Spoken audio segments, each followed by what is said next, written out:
Tov. Bezrat Hashem ce soir avec l'aide de Dieu.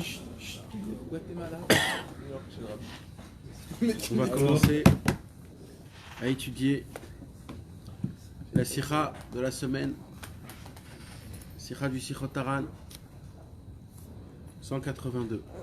Sichot Haran 182. Il faut qu'on comprenne, il faut qu'on sache quelque chose. C'est que Rabbi Nachman de Breslev a été controversé très méchamment.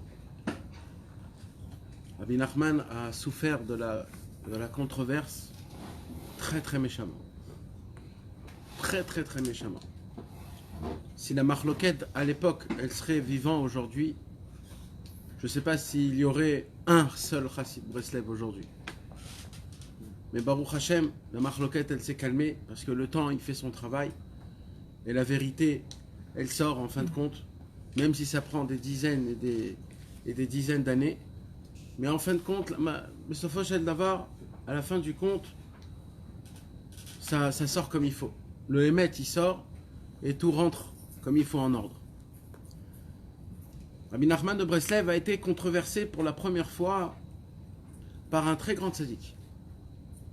Un très grand tzaddik qui s'appelle le Shpoleh Zeideh. Le Shpoleh Zeideh, lui-même, il est né par la bracha du Baal Shem Tov. Donc, imaginez-vous. Comme ça on raconte. Je ne sais pas maintenant si c'est vrai Mehmet ou pas, mais comme ça on raconte. Le Shpoleh Zeideh, il est né par la bracha du Baal Shem Tov. Sa maman n'arrivait pas à avoir d'enfant. Et le Baal Shem Tov a béni la maman. Et de là est né le Shpoleh Zeideh. C'était qui le Shpoleh Zeideh? Le Shpoleh Zeideh, c'était un très grand homme qui était reçu devant tout le monde. Il faisait partie des élèves du Toldot Yaakov Yosef. Il faisait partie des élèves un des très grands élèves du Baal Shem Tov qui est le Toldot Yaakov Yosef. Le Toldot Yaakov Yosef, c'était du feu. Rabbeinu, à l'âge de 3 ans, il est allé le voir, le Toldot Yaakov Yosef. C'est la fameuse histoire où Rabbeinu, à l'âge de 3 ans, il a vu que beaucoup d'élèves du Baal Shem Tov, ils vont à Polna, en Ukraine. Et qu'est-ce qu'il a fait Rabbeinu à l'âge de 3 ans? Il a mis son pied devant les roues du chariot et il a dit: si vous voulez aller, passez-moi sur la jambe. Ou vous me prenez, ou vous me passez sur la jambe. Et eux, ils ont essayé de tout faire pour ne pas le prendre parce que c'était un long voyage. C'était un très long voyage. Aujourd'hui, de Mejibouj à Polna, c'est quelque chose comme 3, 4, 5 heures, un truc comme ça. Et ça, c'est aujourd'hui sans voiture. À l'époque, c'était beaucoup plus long. Et personne ne voulait prendre la acharayut, comment on dit la acharayut? La responsabilité sur Rabbeinu parce qu'il avait 3 ans, ou un peu plus que 3 ans. Jusqu'à qu'il y ait un grand tzaddik, où ce tzaddik-là, il a dit: ok, je vais prendre la responsabilité, je vais le prendre, ça sera moi qui va le... Et ils ont pris, et comme ça Rabbeinu, il est parti chez le Toldot Yaakov Yosef à l'âge de 3 ans, et il a dit: j'en dois une à ce tzaddik-là qui m'a pris, parce que grâce à lui, j'ai vu le Toldot Yaakov Yosef. Et on voit, mes amis, que l'élève du Toldot Yaakov Yosef, le Shpoleh Zeideh, était un homme qui a controversé Rabbi Nachman. Cette controverse a été très difficile, très dure. Comme chaque controverse, ça commence toujours par une bêtise. Une toute petite bêtise. Mais Rabbeinu Akadosh, lui, il savait qu'il devrait avoir sur lui de la Mahloket. Il savait. D'ailleurs, quand Rabbeinu, il est né, quand il était encore nourrisson, avant qu'on lui fasse la Brit Mila, Rabbi Baruch de Mejibouj, l'oncle de Rabbi Nachman, c'est-à-dire le frère de sa maman, et il est venu voir sa maman après qu'elle a accouché. Et sa maman, de Rabbi Nachman, Fégé, elle demande à son frère, Rabbi Baruch, et lui dit: Rabbi Baruch, bénis mon fils, que mon fils, qu'il n'y a pas de marloquette sur lui. Rabbi Baruch, il a regardé son fils, le Rabbi Nachman, et dès qu'il a regardé, il lui a dit: c'est trop tard. C'est trop tard. La marloquette qu'il doit avoir sur lui, c'est pas une petite marloquette. C'est une marloquette qui va durer même après sa mort. Même des centaines d'années après sa mort. Comme ça, il a dit Rabbi Baruch de Mejibouj. C'est une marloquette qui va être très très grande. Sa maman, elle dit, mais pourquoi? Pourquoi quelque chose comme ça? Et Rabbi Baruch, plus tard, lui aussi faisait partie des gens qui ont controversé Rabbi Nachman. Même Rabbi Baruch, son oncle. Imaginez-vous, Rabbi Nachman de Breslev, tout jeune comme il est, entouré de tzadikim qui sont énormes, de ses oncles, de sa propre famille, et des personnes grandes comme ça, ils viennent, et c'est eux qui se mettent à la controverse de Rabbi Nachman. Maintenant, si vous me posez la question, c'était quoi la controverse? Jusqu'à aujourd'hui, personne ne sait exactement.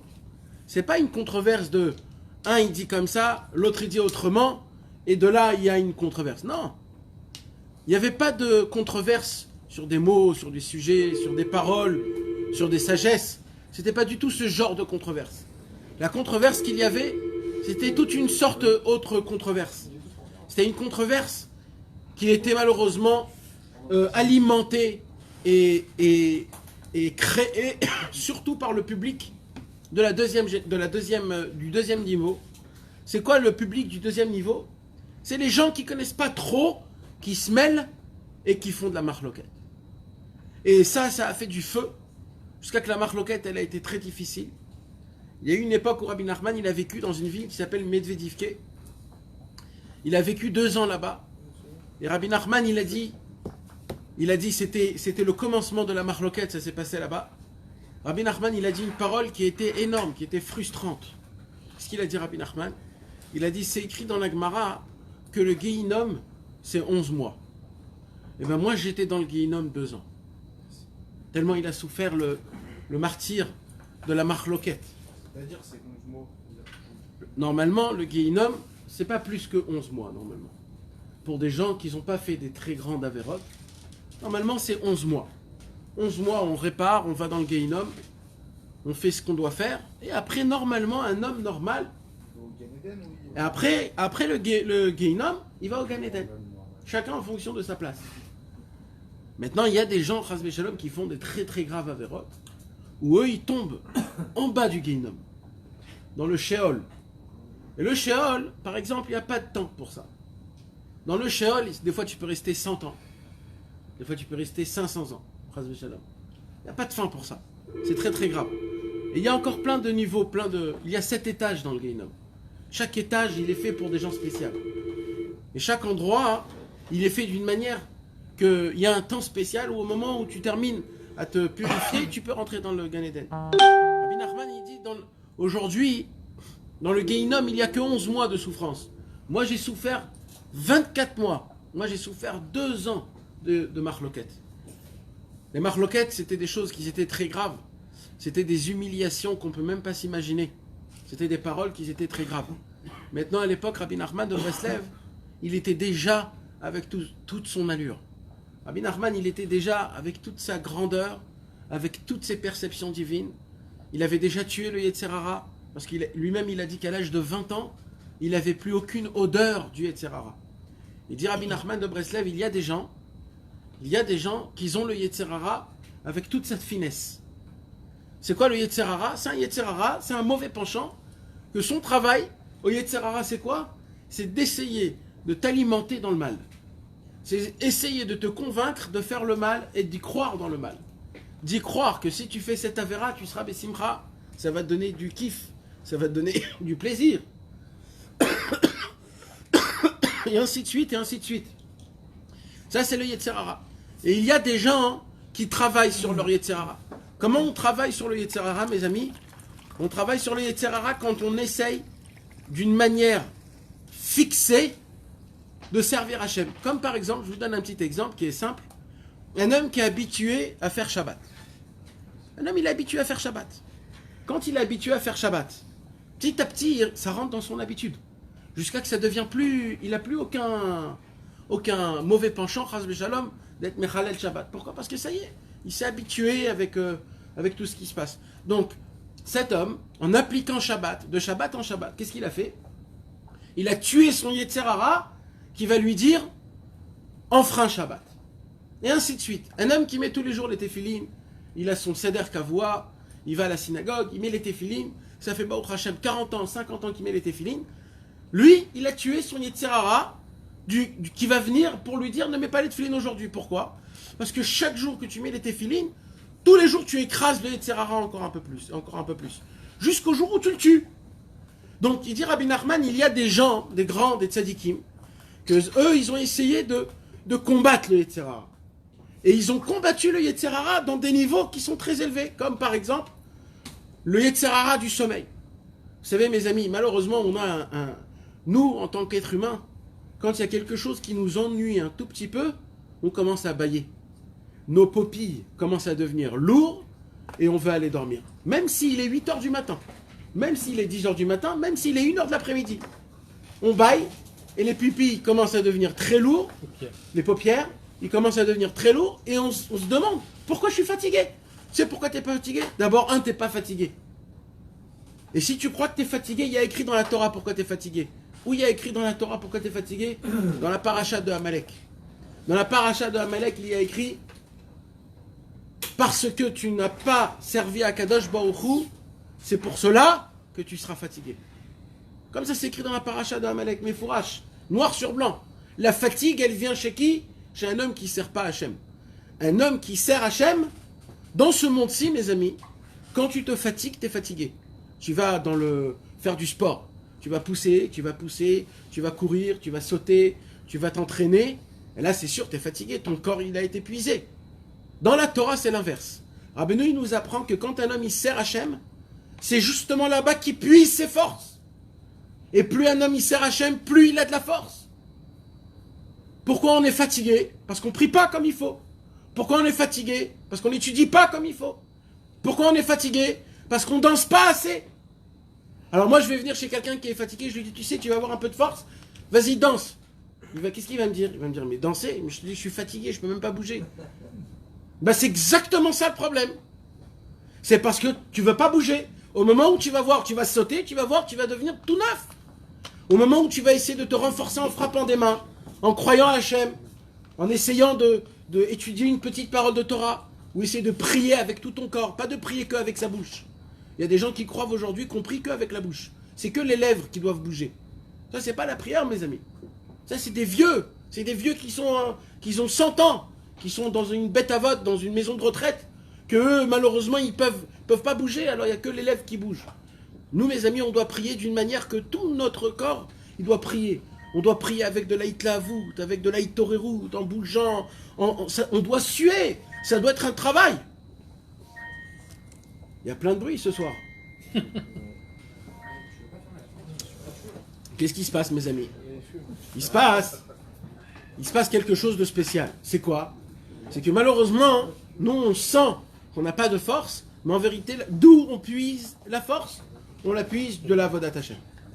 Alors il dit Rabbi Nachman, il y a des gens, des tzadikim, qui ont tué leur Yetzer Hara, par exemple, sur la fatigue. Vous savez combien de temps ça prend pour tuer le Yetzer Hara de la fatigue? Pour ça, mes amis, il faut qu'à chaque fois que tu es fatigué, tu te mets dans ta tête comme si c'est maintenant que tu es né, maintenant tu as de la puissance et tu vas tout faire. Ça fait une nuit que tu n'as pas dormi, tu es complètement à plat, et tu vas le faire ça tout le temps. À chaque fois que tu es fatigué, tu vas le combattre, le Yetzer Hara. Mais t'as pas dormi une nuit, c'est pas un Yetzer Hara? Ça aussi, c'est un Yetzer Hara. T'as pas dormi une nuit. Quand même, c'est aussi un Yetzer Hara. C'est aussi un Yetzer Hara. Les chassidim, même les Hacharim, ils dorment jusqu'à midi parce qu'ils restent longtemps la nuit. C'est connu ça. La fatigue, je parle de la fatigue, je ne parle pas de l'envie de dormir. Parce que quand un homme, moi je parle du fait qu'un homme il dort ces nuits, mais il est quand même fatigué. C'est de ça que je parle. La sensation de la fatigue. Maintenant, quand un homme, Ouais, c'est pas plutôt de fuir que tu veux dire, le fait de dormir. Ouais, ça c'est encore une autre chose, ça c'est encore une autre chose. Toi, là tu vas loin. Moi je vais encore moins loin que ça. Moins loin. Quand tu t'ennuies, d'accord? Fuir, c'est quand toute ta vie elle est naze, alors tu veux fuir. Moi je te parle quand un homme il vient dans un cours de Torah et ça l'ennuie un petit peu le cours de Torah. Alors il s'endort, c'est juste ça. Tu comprends? Il rentre chez lui à la maison, il voit un film, ses yeux ils sont ouverts comme je ne sais pas quoi. Pourquoi? Parce que ça n'ennuie pas. Ça, c'est une autre chose. Alors, il y a plein de inyan comme ça, comment ça fonctionne. Alors maintenant, il dit Rabbeinu, il y a des tzadikim qui ont tué leur Yetzer Hara, par exemple, de la fatigue. C'est de tuer le Yetzer Hara de la fatigue, c'est un niveau qui est énorme. Énorme, énorme, énorme, énorme, énorme. Je vous ai raconté, mes amis, des grands tzadikim de notre époque aujourd'hui. qu'il dormait 2-3 heures par jour, pas plus que ça. Alors maintenant, t'amènes un docteur, tu lui dis comment c'est possible, le docteur il dit c'est pas possible, il fait du mal à son cerveau. Eh ben en vérité non, c'est faux, c'est pas comme ça. Pourquoi? Parce que d'où il puise ses forces? De la Vodat Hashem. Plus tu sers à Kadosh Baruch Hu, plus ton cerveau, physiquement, il est rempli, ébloui, ouvert, il est palpitant, il est vivant comme jamais. Que, exactement l'inverse, quand un homme il dit j'ai pas dormi cette nuit, je suis hyper fatigué, je suis mort. Normalement, ça ne devrait pas être comme ça. Quand Rabbi Nathan, il a vu ce qui s'est passé la première nuit, quand il était chez Rabbeinu à Kadosh, il ne pouvait pas dormir plusieurs nuits après. Rabbi Yechiel, le frère de Rabbi Nachman, au tout début, quand il n'était pas encore proche de Rabbi Nachman, et qu'il a fait Shabbat chez Rabbi Nachman, et Rabbi Nachman, le soir même, Rabbi Yechiel, lui, il avait un minag, c'était de ne pas dire aucune mauvaise parole, de ne pas parler aucune parole Shabbat. Tout Shabbat, c'est que pour la Vodat Hashem. De ne pas dire aucun mot. Et un jour, Rabbi Yechiel a fait Shabbat chez Rabbi Nachman. Et la première Seouda, Rabbi Nachman, il commence à parler plein de conversations des Sichot Choulin. Plein des conversations qui n'ont aucun rapport avec ni Hachem, ni à la Torah, ni au Shabbat. Il a commencé à lui parler des chevaux, de comment élever les chevaux, comment gratter le cheval, comment le brosser, comment il faut faire, etc. Et Rabbi Yechiel, il s'est dit, qu'est-ce que j'ai fait de venir ici? Qu'est-ce que j'ai fait de venir ici? Pourquoi je suis venu ici? Pourquoi je suis venu ici? Et le lendemain, exactement la même chose. Le lendemain, Rabbeinu Akadosh, il commence à raconter des histoires, à dormir debout, des histoires de ce monde, des trucs, et lui il est allé là-bas, et l'autre il est revenu, et Rabbi Yechiel il se dit, mais qu'est-ce que je fais ici? Qu'est-ce que je fais ici? Et il s'est promis, Rabbi Yechiel, de ne pas venir à la Seouda Shlichit. Et Rabbi Yechiel n'est pas venu à la Seouda Shlichit. Motzei Shabbat, il a attendu vite que Motzei Shabbat il sorte. Il a appelé son shamash, Rabbi Yechiel, il lui a dit, prépare-moi vite les chevaux, je veux partir dès Motzei Shabbat. À la première heure, je ne veux pas attendre demain. Tov, le shamash il vient, il commence à préparer les chevaux. Motzei Shabbat il sort, et Rabbeinu il appelle Rabbi Yechiel. Tov, Rabbi Yechiel, il va chez Rabbeinu, et quand il va chez Rabbeinu, il ferme la porte, et il lui dit, est-ce que tu te rappelles de ce qu'on a parlé hier soir? Alors Rabbi Yechiel il dit, pardon mon frère, mais j'ai essayé de toutes mes forces de ne pas écouter, parce que j'ai pas l'habitude de parler ni de penser des paroles en vain, en plus Shabbat. Il lui dit, mais quand même, tu te rappelles un petit peu de quoi j'ai parlé? Il lui dit, ouais, je me rappelle, tu as parlé d'un cheval, tu as parlé de comment on brosse le cheval, tu as parlé des trucs comme ça. Il lui dit, et tu te rappelles de quoi j'ai parlé Shabbat matin? Il lui dit, Shabbat matin, j'ai essayé de fermer mes oreilles le plus possible, mais tout rentrait dans mes oreilles, je sentais que mon corps il brûlait. Je voulais pas entendre des paroles comme ça. Il dit, tu te rappelles? Il dit, oui, tu as parlé de lui et de l'autre, et comment? Il lui dit, maintenant, assis-toi. Il s'assit Rabbi Yechiel. Et là, Rabbeinu, il a commencé à lui dévoiler tous les secrets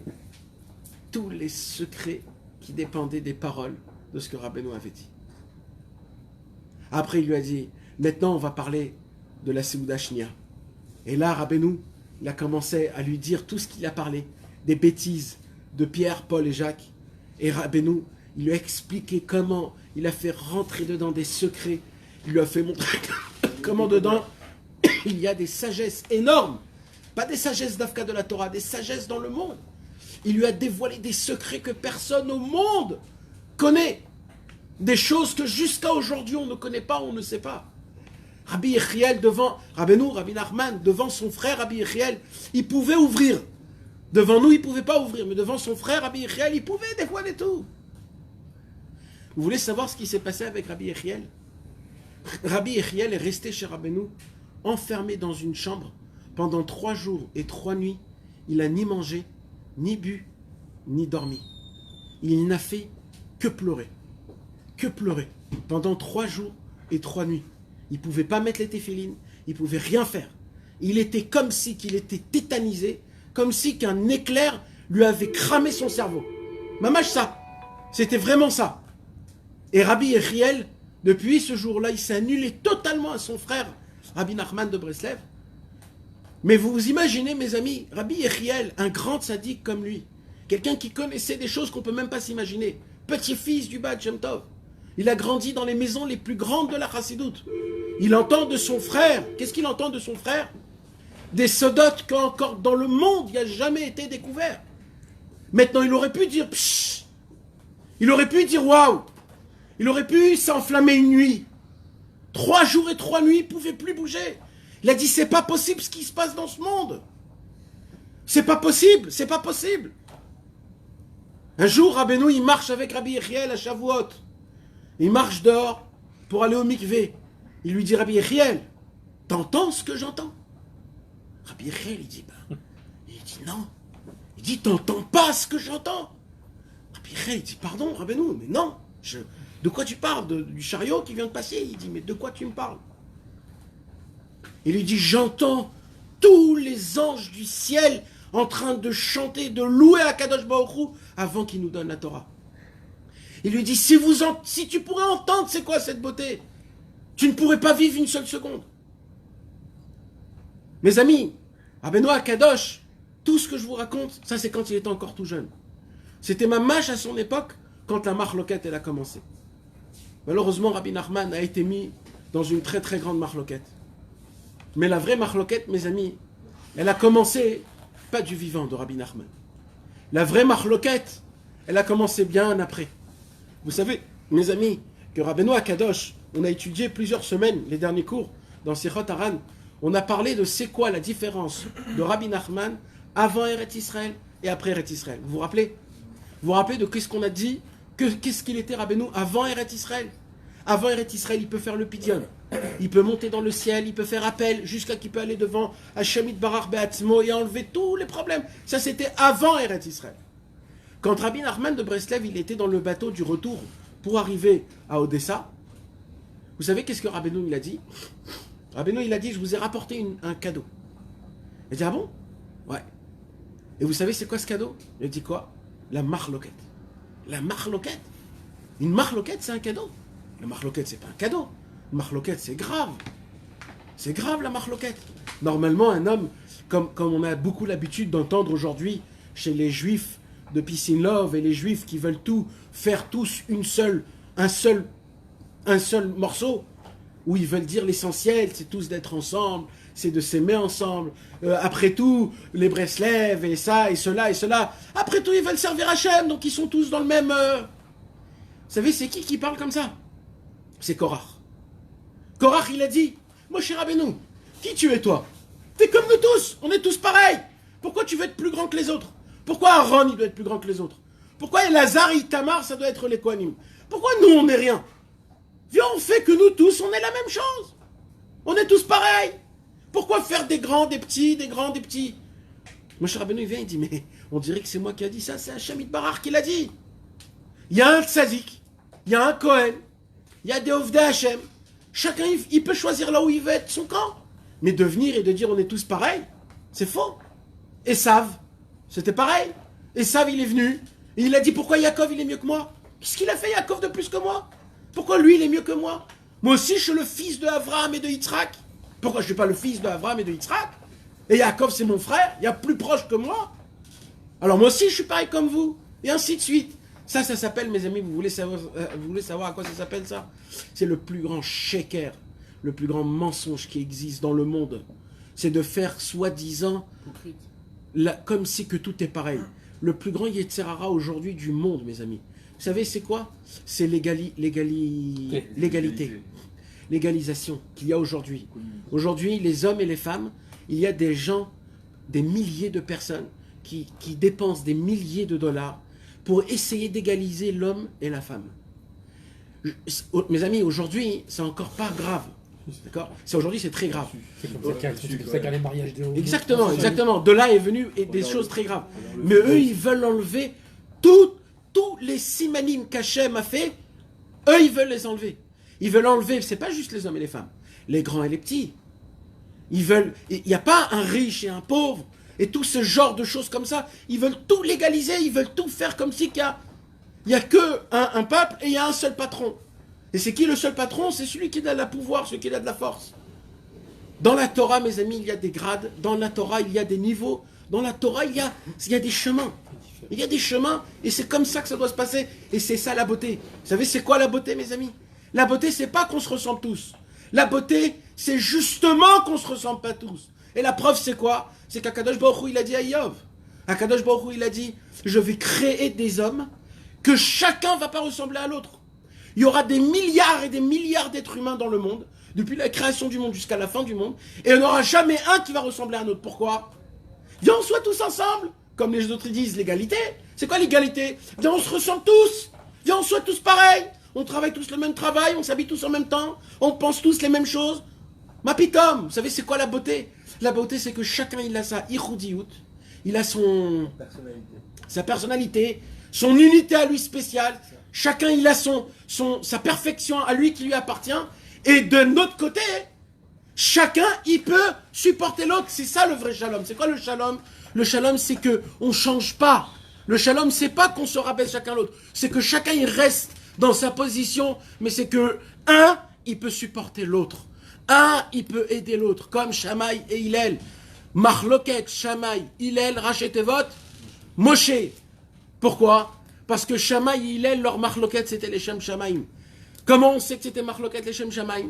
Parce que Shammai et Hillel, toujours quand un il disait ça, l'autre il disait l'inverse. Et vous voulez savoir ce qu'ils disent, l'Agmara? L'Agmara il dit, ben ça n'empêchait pas que les filles de la yeshiva de Shammai se mariaient avec les garçons de Hillel, et ainsi de suite, Hillel et Shammai.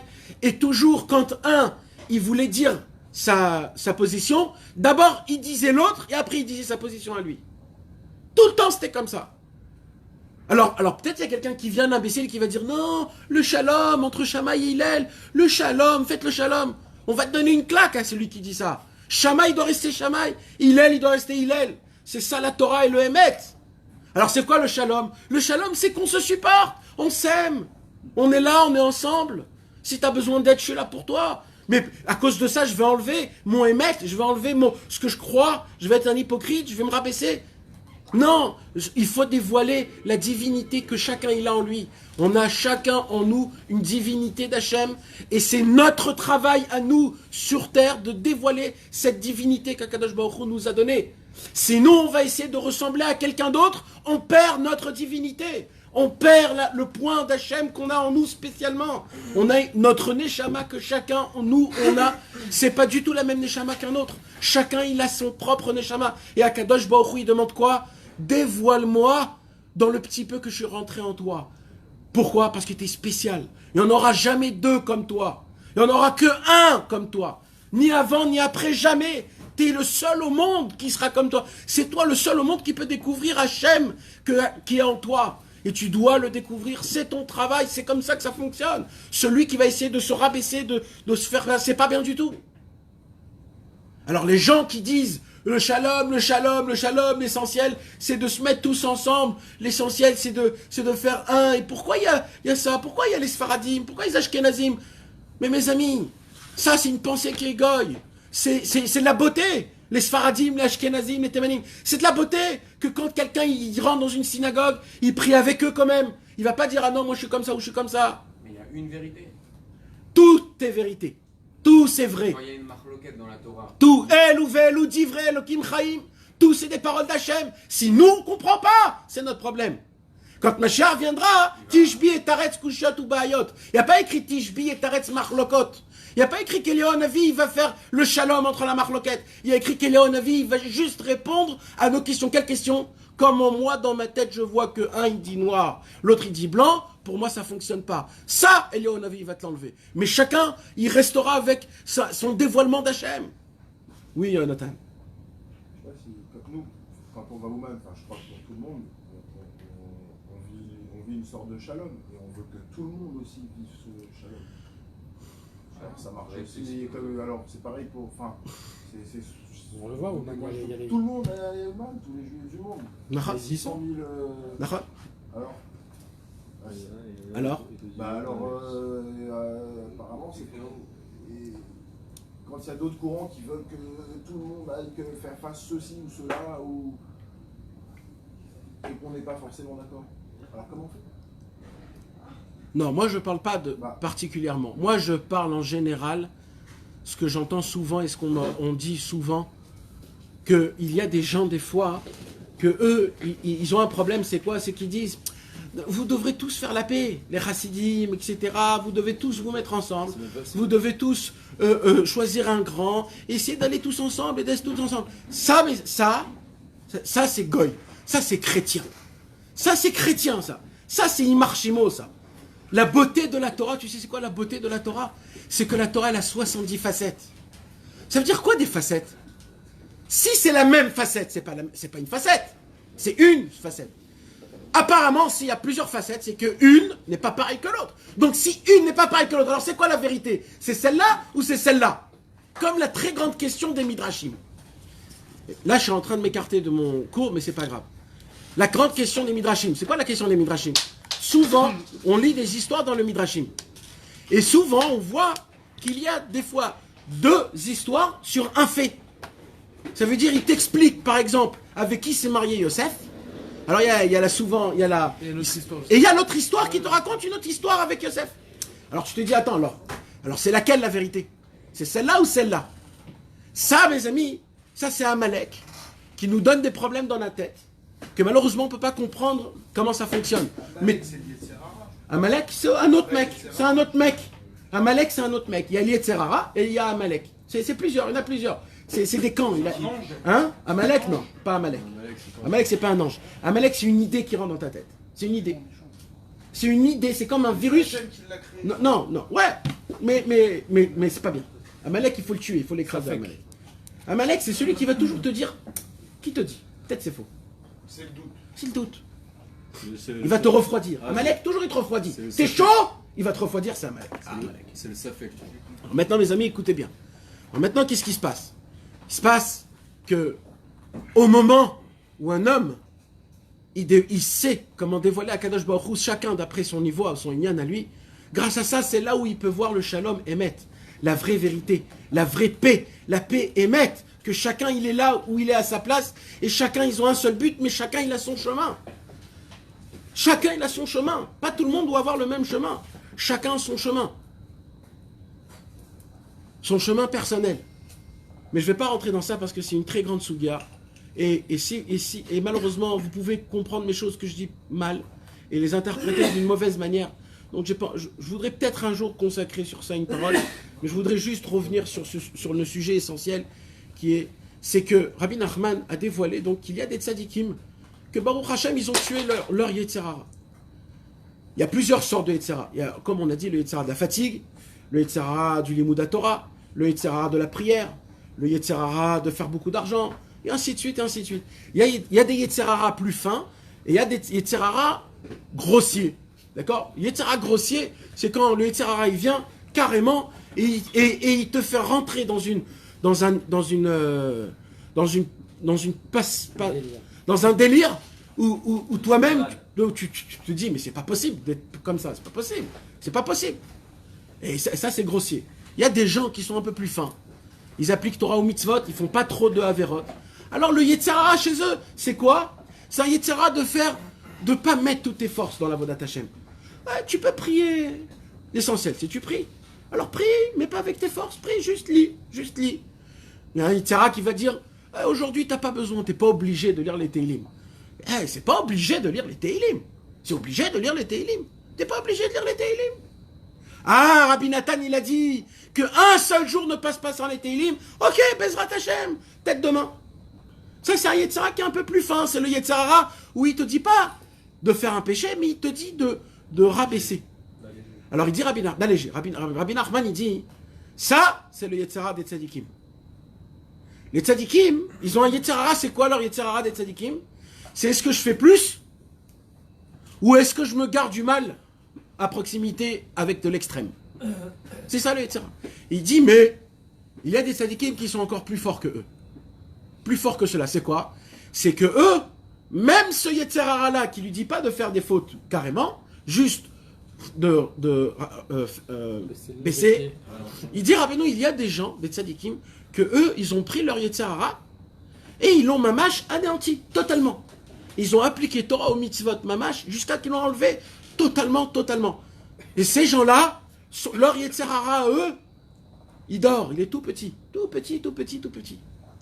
Il dit Rabbi Nachman, mais moi, je ne suis pas encore arrivé à ça.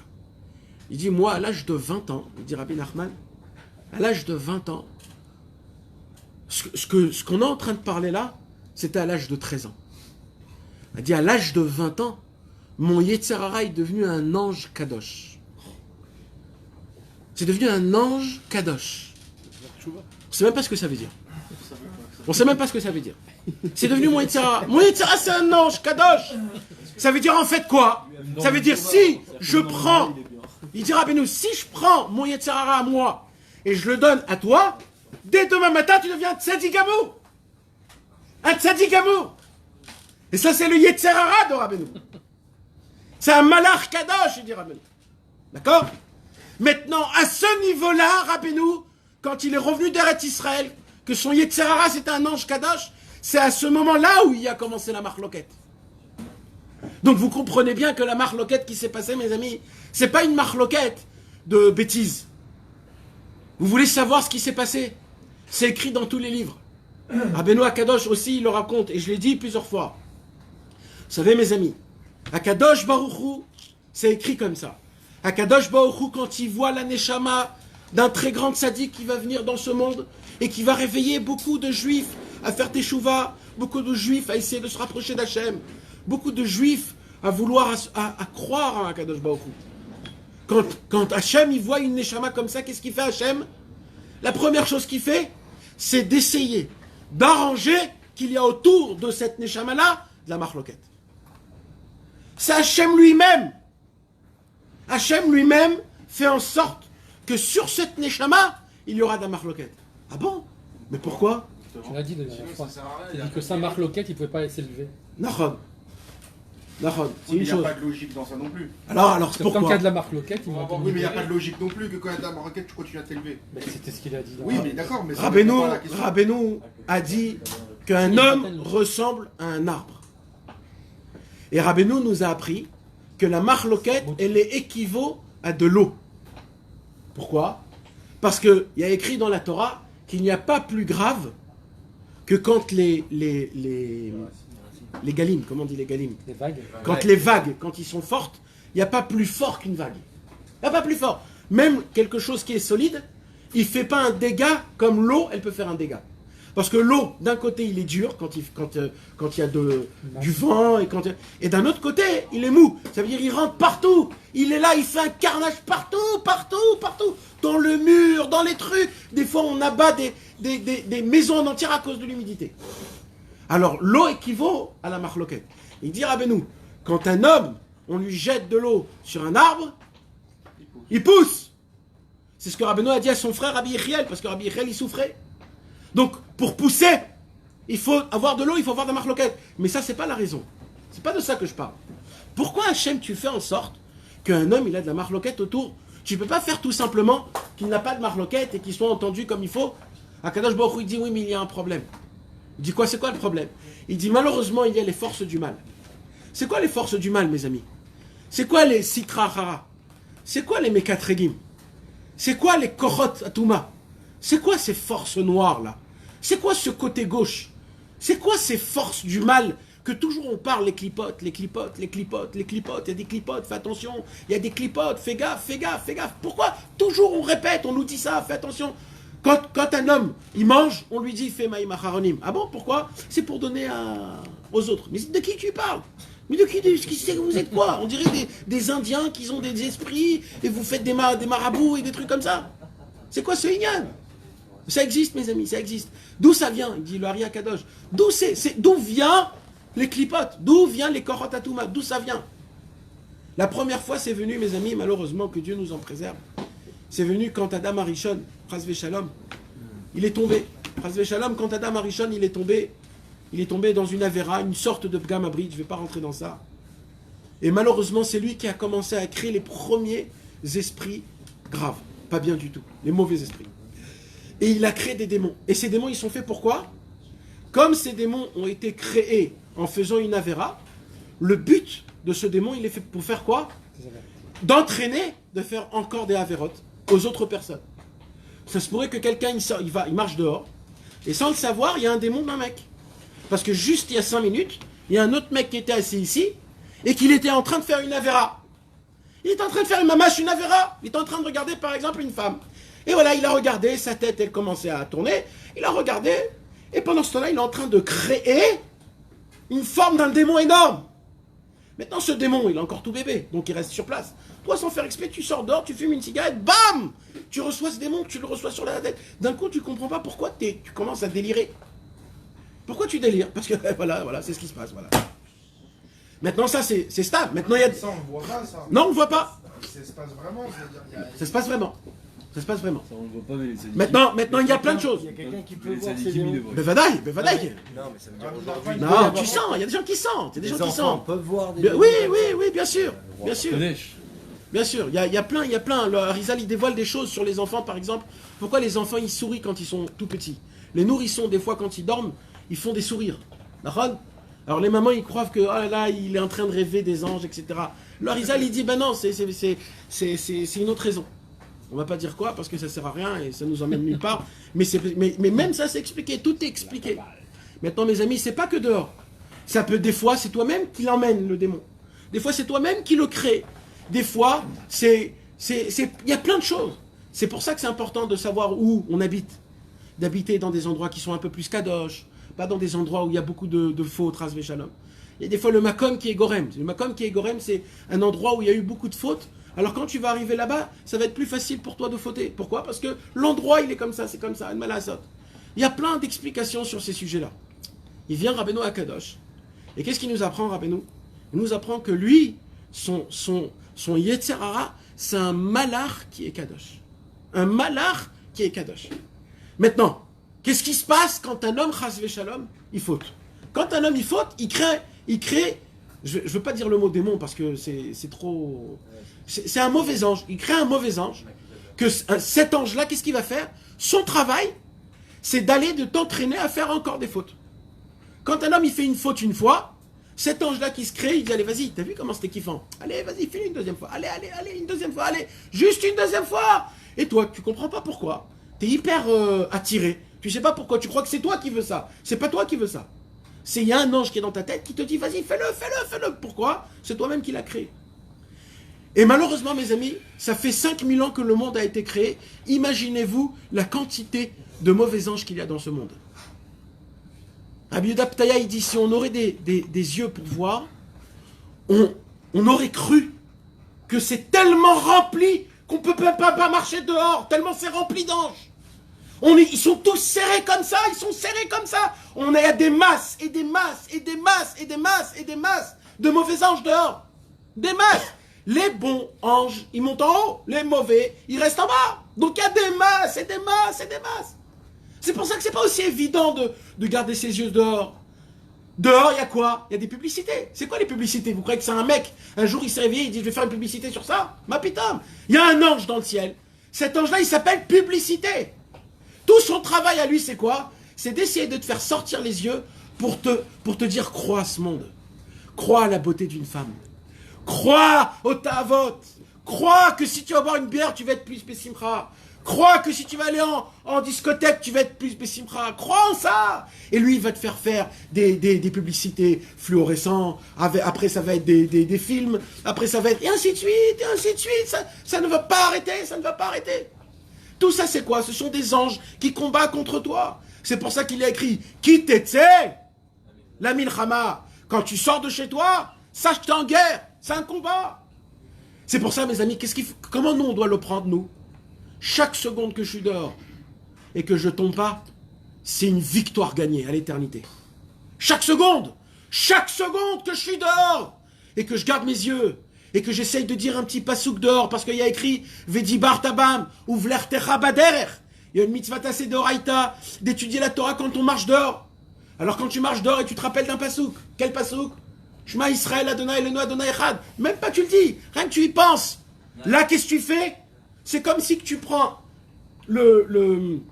l'épée fluorescente là, des films là, comment ça s'appelle là, le truc là, tu t'en prends une comme ça et tu fais comme ça. Et tu tues des centaines de milliers de têtes à côté. Ça aide pas beaucoup parce que tout de suite après, il y en a encore. Mais au moins, tu le fais. Moi, tu le passes. Tu le passes chaque seconde, mes amis. C'est ça que Rabbeinu, il nous apprend. Alors maintenant, c'est ça quand on dit Kol haolam kulo, gesher tzar meod. Ce monde est un pont très étroit. Pourquoi il est très étroit? Parce qu'il n'y a pas où y aller. C'est rempli de ta vote. Quand tu veux garder tes yeux, tu fermes tes yeux, tu baisses tes yeux par terre, il y a des trucs par terre avec des téléphones. Quand tu lèves tes yeux en haut, il y a des trucs en haut, à droite, à gauche, partout. C'est de tous les côtés. Mais quand un homme, il arrive à se garder, un homme comme ça, c'est un combattant. Alors maintenant, le problème, c'est quoi? C'est que puisqu'il y a énormément de forces qui sont dans le mauvais côté, ces forces-là, qu'est-ce qu'ils me font? Ils me font faire que moi, je tombe, malheureusement. Et quand je tombe, je crée encore des mauvais... Qu'est-ce qu'il a dit Rabbeinu Akadosh? Rabbeinu, il a dit, quand un homme, je reviens sur la parole que j'ai dit, qu'est-ce qu'il dit à Kadosh Baruch Hu? Il dit à Kadosh Baruch Hu, quand je vois un homme, un tzaddik, où sa neshama, c'est une neshama qui est très grande, que cette neshama, elle peut faire énormément de choses, il dit, moi, je vais faire en sorte que quoi? Qu'il y a autour de cet homme-là de la marloquette. Pourquoi?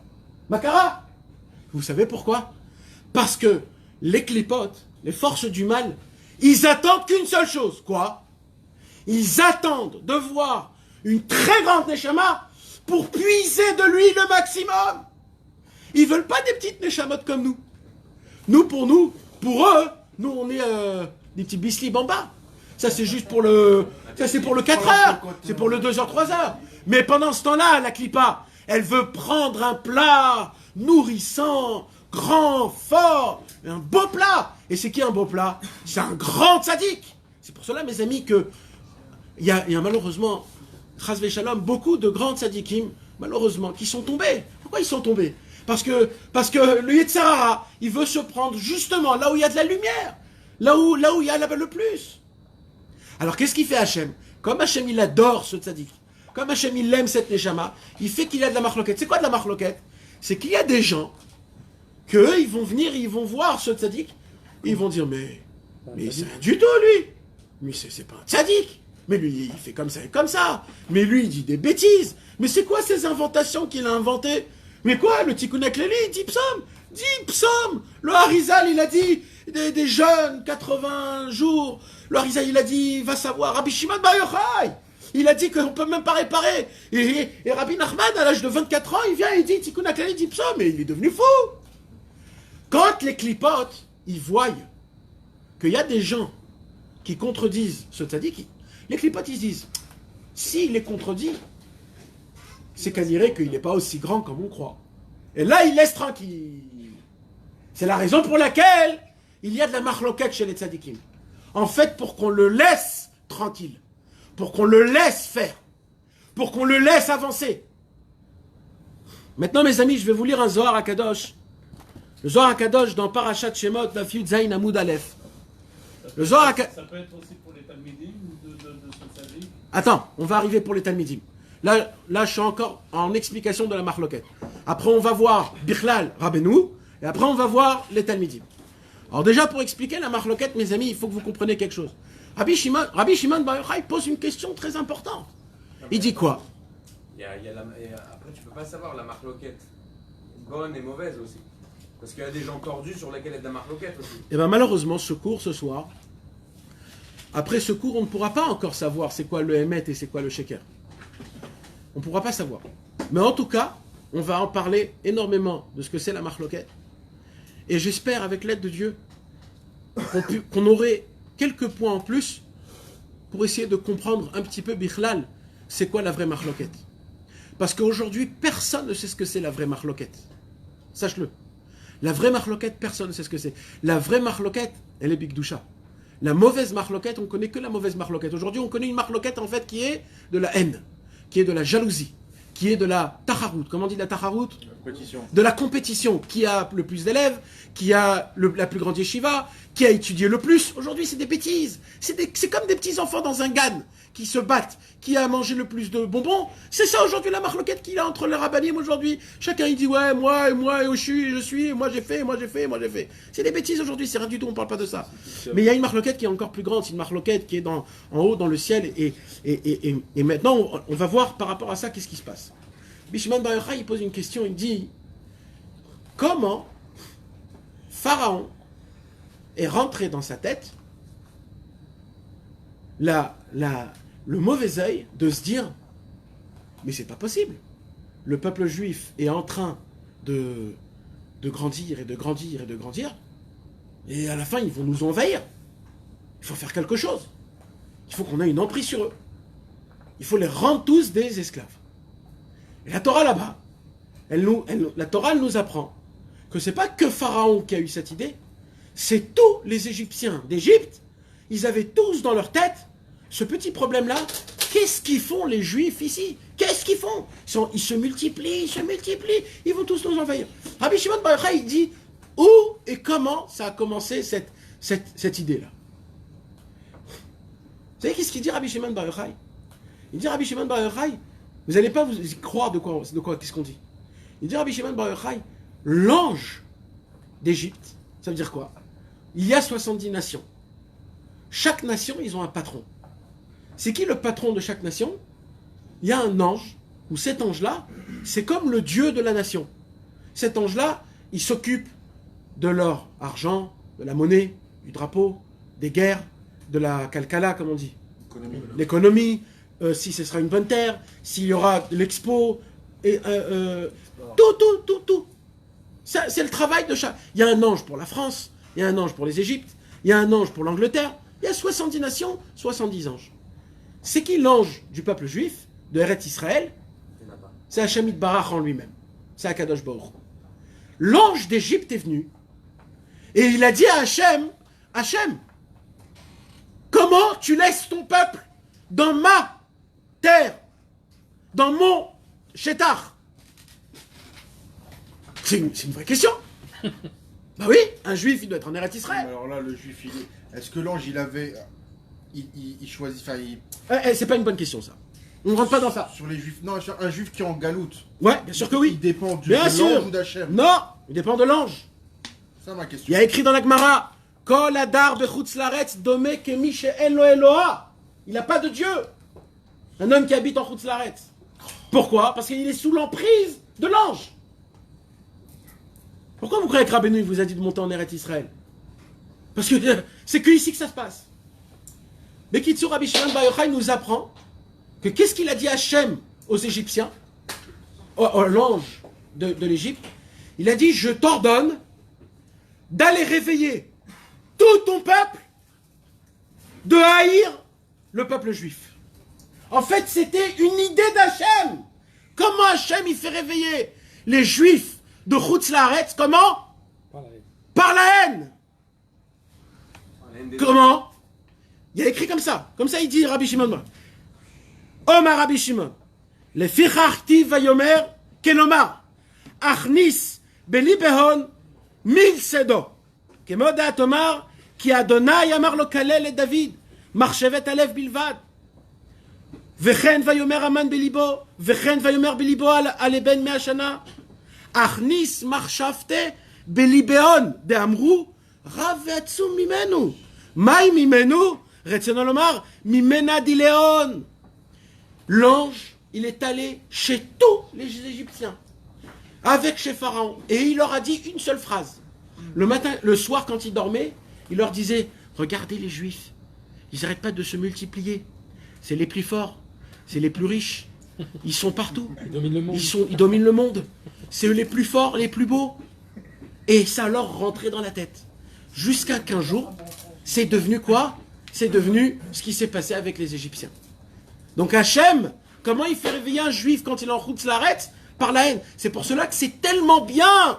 C'est tellement bien quand il y a de l'antisémitisme. C'est super bien. Grâce à ça, le peuple juif, il va enlever toutes ces clipotes de la France et de l'Angleterre et du Canada et de l'Amérique et de je ne sais pas où. Et sauf, il va venir en Eretz Israël chez son Dieu. Maintenant, mes amis, il apprend Rabbi Shimon un chidouche. Quoi? Il dit Rabbi Nachman de Breslev, vous voulez savoir qu'est-ce que Rabbi Shimon il dit là dans le Zohar? Il dit Rabbi Shimon, de ce Zohar-là, j'ai appris c'est quoi la racine de la marloquette sur les tzadikim. Il a dit, vous voulez savoir c'est quoi la marloquette des tzadikim? Quand vous entendez qu'il y a deux tzadiks qui sont en marloquette, bien sûr mes amis, je parle d'à l'époque, pas aujourd'hui. les marloquettes des tzadikim de l'époque. Aujourd'hui, c'est pas pareil. Il y a, rien qu'à l'époque, il y a plein de tzadikim qui ont été controversés. Un, il était contre l'autre. Il y avait beaucoup de tzadikim. Quelle époque? À toutes les époques d'avant. Ça veut dire, j'arrête de dire il y a 100 ans. Jusqu'à 100 ans, je parle pas. Que au-dessus de 100 ans. Au-dessus de 100 ans, toutes les marloquettes des tzadikim, c'était quoi? C'était ça. Ça veut dire quoi?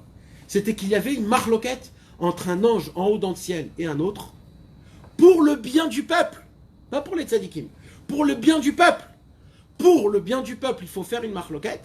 Et c'est l'ange qui venait et qui disait à l'oreille des gens, et comme ça la marloquette se faisait. Pourquoi? Parce que qu'est-ce qui se passe quand il y a une marloquette, mes amis? Imaginez-vous, tout est bien, tout est comme il faut, personne n'est... Qu'est-ce qui se passe? On s'endort. On commence à grossir un tout petit peu, on commence à s'enfoncer un tout petit peu dans la chaise, et comme ça on vit toute notre vie, comme si on était en face de la plage. On prie comme ça, on dort comme ça, on mange comme ça, comme si on était en vacances. Qu'est-ce qui se passe quand tu fais de la marloquette? T'es obligé de te renforcer, t'es obligé de combattre, t'es en combat, tu dois te dire non, c'est moi le Hémet, c'est moi le Hémet, et nous on doit faire comme ça, je dois me réveiller plus fort, je dois servir Hachem plus fort, je suis en combat. La marloquette, qu'est-ce qu'elle te fait? Elle t'aiguise. La marloquette, elle t'aiguise. Quand elle est marloquette, les Shem Shamaïm. Elle est aiguisée de côté. Elle aiguise des deux côtés, mais là je Ouais, parle... c'est bien. Oui, c'est ça qui est bien. Maintenant, c'est quoi le Inyan? Donc il dit Rabbeinu Akadosh. Qu'est-ce qu'il dit? Eveti lachem matana. Je vous ai rapporté un cadeau. C'est quoi le cadeau? C'est la marloquette. À peine Rabbeinu il a mis les pieds en Eretz Israël, il a vu le Shpoleh Zeidé. Le Shpoleh Zeidé est venu le voir Rabbi Nachman. Et le Shpoleh Zeidé, qu'est-ce qu'il dit à Rabbi Nachman? Il dit, Reb Nachman, je ne peux pas être contre vous, Reb Nachman, parce que je suis très vieux. Le Shpoleh Zeidé, il avait dans les 90 ans. Rabbeinu, il revenait d'Eretz Israël, il avait à peine 22 ans. Il lui dit, moi je ne peux pas être un cholek sur vous. Je suis vieux, j'ai plus la force de ça. Et qu'est-ce qu'il a fait, le Shpoleh Zeidé? Il a pris le doigt de Rabbeinu et il l'a fait rentrer dans sa bouche. Et il lui a dit, regarde, j'ai plus de dents. Si j'ai plus de dents, ça veut dire que je suis vieux, je peux pas faire d'un marloquette. Quelques semaines après, la marloquette a éclaté par le Shpoleh Zeidé. Quand Rabbeinu il a entendu que la marloquette est venue par le Shpoleh Zeidé, il a dit, aïe, pourquoi c'est lui qui a pris sur lui la marloquette? C'est dommage, j'avais pitié pour lui. Et là, mes amis, le Shpoleh Zeidé est devenu tout l'inverse de ce qu'il était. Il est devenu tout l'inverse de ce que Rabbi Nachman était dans la Kedusha. Le Shpoleh Zeidé, il était dans là où il était, dans le mauvais côté. Le Shpoleh Zeidé, ça a été le premier homme qui a ouvert la porte au monde à contredire Rabbi Nachman. Mais la marloquette, elle ne s'est pas passée à l'époque de Rabbi Nachman. L'époque de Rabbi Nachman, c'était une marloquette qui était, comme Rabbeinu, il était connu et reconnu par tous les grands. Rabbi Levi Yitzhak de Berditchov, Rabbi Tzverie de Halik, Rabbi Mordechai Minesriz, Rabbi Zusha, Rabbi Shalom Iprobitch, le Balatania, tous les grands à l'époque, ils tenaient main avec Rabbeinu. Tous. C'était juste 2 ou 3 qu'ils étaient grands, qu'eux, ils étaient contre Rabbeinu. Mais c'est quand que la vraie marloquette, elle s'est réveillée, mes amis? C'est quand Rabbeinu, il est niftar. Pourquoi? Il est mort. Il n'y a plus besoin de marloquette. Nachon? On a dit, quand Hachem, il voit une neshama d'un grand, il met de la marloquette autour. Pourquoi? Pour le garder. Nachon? Mais maintenant, il est mort. Ça y est, c'est fini. Pourquoi il doit avoir de la marloquette encore? Pour grandir encore plus. Rabbeinu, il a dit, vous avez oublié ce que je vous ai dit la semaine dernière? Je ne suis pas mort parce que je suis mort comme vous tous. Il y a un homme qui meurt parce que son sang, il arrête d'être comme il faut. Le cœur, il est fatigué. Le cerveau, il est complètement étranglé. Alors il dit, écoute, salut, t'as fait tes 80 ans, dégage. Et là, le mec, il meurt. Il dit, Rabbeinu, moi, je ne suis pas mort pour ça. Moi, je suis mort pourquoi? Parce que je voulais monter de niveau. Et comme il y avait un niveau, il faut que j'enlève cette carapace de corps. Donc c'est pour ça que je suis mort. Il dit, Rabbeinu, mais ce que vous ne comprenez pas, c'est que le jour où je suis mort, c'est le jour où je suis né. C'est le jour où j'ai rebondi. C'est le jour où j'ai effectué ma grandeur, double, triple et quadruple. Je suis devenu encore plus fort. Je suis devenu encore plus persévérant. C'est là où je travaille encore plus. Ah, si c'est maintenant que tu revis, alors ça sera maintenant la marloquette. Et là, Rabbi Nathan, il a souffert de la marloquette pendant 6 ans. Une marloquette comme il n'y a jamais eu une marloquette pareille dans le monde juif. Les chassidés Breslev, ils ont été mis en quarantaine par 3 grands tzadikim que je ne veux pas mentionner leur nom, parce qu'aujourd'hui ils sont très connus et tout le monde parle de eux. Et malheureusement ils sont tombés dans ça et ils ont signé sur tous les chassid de Breslev que c'est une mitzvah de tuer un chassid Breslev. C'est une mitzvah de ne pas de interdiction d'apprendre à leurs enfants la Torah, interdiction de leur vendre de la viande cachère, interdiction de leur donner du travail. Tout ça c'est dans un chérem. Ce chérem il existe encore. Il existe, il est à Jérusalem, à l'université. Il existe encore, et jusqu'à aujourd'hui, les gens peuvent aller voir qu'est-ce qu'ils nous ont fait à nous, les Chassidei Breslev, il y a 150 ans, par 3 grands tzadikim énormes, qu'aujourd'hui les gens ne connaissent pas. Ils connaissent le nom, mais ils ne savent pas que ça vient de eux. Rabbi Nathan, pendant 6 ans, il ne pouvait pas rentrer chez lui à la maison. Pendant 6 ans, on l'a tué, on lui a jeté des pierres. Un jour, Rabbeinu Akadosh, il était assis à côté de tous ses élèves. Et Rabbeinu, il rigolait, presque il se moquait. Et les élèves, ils avaient un petit peu honte. Alors, ils avaient honte, ils ne savaient pas pourquoi Rabbeinu, il est comme ça. Et Rabbeinu, il leur regarde, et quand Rabbeinu, il leur regarde, il leur dit « Ah, c'est facile d'être un chassid Breslev aujourd'hui, mais vous n'êtes pas de mes hommes. Atem l'homme et anachai !» Il a dit à des bombes atomiques à ses élèves « Vous n'êtes pas mes hommes. » Ah bon ? Mais on fait tout pour toi. On est prêt à mourir pour toi. Ouais. Il y aura un jour où Breslev va être tellement sali que ça sera une honte d'être un Breslev. Et là, je voudrais voir combien il va en rester. Moi, je vois 5 personnes, il dit Rabbeinu. À l'époque de Rabbi Nathan, pendant ces 6 ans-là, c'était interdiction d'être un chassid Breslev. Quand un chassid Breslev il rentrait dans le mikvé, on lui prenait tous ses habits et on les jetait dehors. Le chassid Breslev, il devait rester tout nu jusqu'à que quelqu'un lui ramène des habits. Un jour, on a tué un chassid Breslev. On l'a mis dans un four. Les histoires de fond, on attachait des chassidei Breslev et on jetait des pierres. C'était une mitzvah de jeter des pierres. On attachait les chassidei Breslev comme ça, comme à l'époque, comme l'inquisition. Lapidation, les gens, ils faisaient des trucs de... On peut même pas comprendre. Eh bien, Maître Rabbeinu, il avait raison. À cette époque-là, Rabbi Nathan, il n'avait que 5 élèves. Tous les chassidei Breslev, ils sont partis, ils ne pouvaient pas supporter. Ils ont attendu que la marloquette, elle se rabaisse, pour qu'après, ils sont tous revenus. Mais vous croyez quoi, mes amis? Qu'est-ce que moi, je peux raconter sur Rabbi Israël Ber? Allez écouter ce que Rabbi Israël, il raconte. Qu'est-ce que Rabbi Israël, il a souffert? Qu'est-ce que Rabbi Shmuel Hurwitz, il a souffert à Yerushalayim? On ne peut même pas comprendre, on ne peut même pas s'imaginer. Des choses qu'on ne peut même pas s'imaginer. Quand tu lis, limite, t'as l'angoisse. Tu te dis, comment c'est possible quelque chose comme ça? Comment ça existait? Il y a des gens qui disent, mais comment un juif, il peut faire ça sur un autre juif? Arrêtez de poser des questions, mes amis. C'était de la réalité. Ça s'est passé comme ça. Mais pourquoi cette marloquette? Pourquoi cette marloquette, mes amis? Vous voulez savoir pourquoi cette marloquette? Parce que plus Rabbeinu il est grand, plus la marloquette elle est grande. Comme il n'y a jamais eu un tzaddik grand comme Rabbeinu, c'est pour cela qu'il n'y a jamais eu une marloquette grande comme celle-ci. Mais la marloquette elle a réduit, donc quoi? Attends! Je suis pas encore arrivé à là. D'accord. Tu vas prendre des coups, toi. Le truc, c'est que là, comme tu dis, une mitzvah de tuer un Breslev, à ce moment-là, c'est plus de la marloquette, c'est de la haine gratuite. Et encore. C'est même plus que de la haine gratuite. Toutes les marloquettes, j'ai dit, toutes les marloquettes de cette époque, c'est que de la haine gratuite. Il n'y a aucun inyan. Maintenant, mes amis, il faut que vous compreniez quelque chose. Vous savez que si Rabbi Nathan, il serait devenu... Quand ils ont tué le voisin, quand ils ont tué un Nathan en pensant que c'était Rabbi Nathan, Ouais. à cette époque-là, c'était les Shem Shamaïm? Pas du tout. Non, pas du tout. Déjà de la haine. Ça, c'était de la haine gratuite, ça. C'est de la haine C'est de la haine gratuite. Mais dire quoi Encore si les aujourd'hui, deux ont il y a de la haine gratuite. sauvé Mais, Qui? Rabbi Nathan. Ouais. C'est-à-dire, tu voulais dire quoi? C'est ça que tu voulais dire? Heureusement, les gens Si vont c'était Non. sauvé, on n'aurait jamais rien eu de Non, Rabbi non, ce que je voulais dire, c'est une autre chose. Tu sais, quand tu montes en haut, il y a un plancher. Chaud quand même. Tu peux pas dépasser ce plancher. Juif quand même. Et nous, c'est le seul qui a cassé le plancher. Rabbi Nathan, si il serait pris à lui le grade du Admour de Breslev, il n'aurait pas du tout aucune marloquette. Tout leur problème, c'était quoi?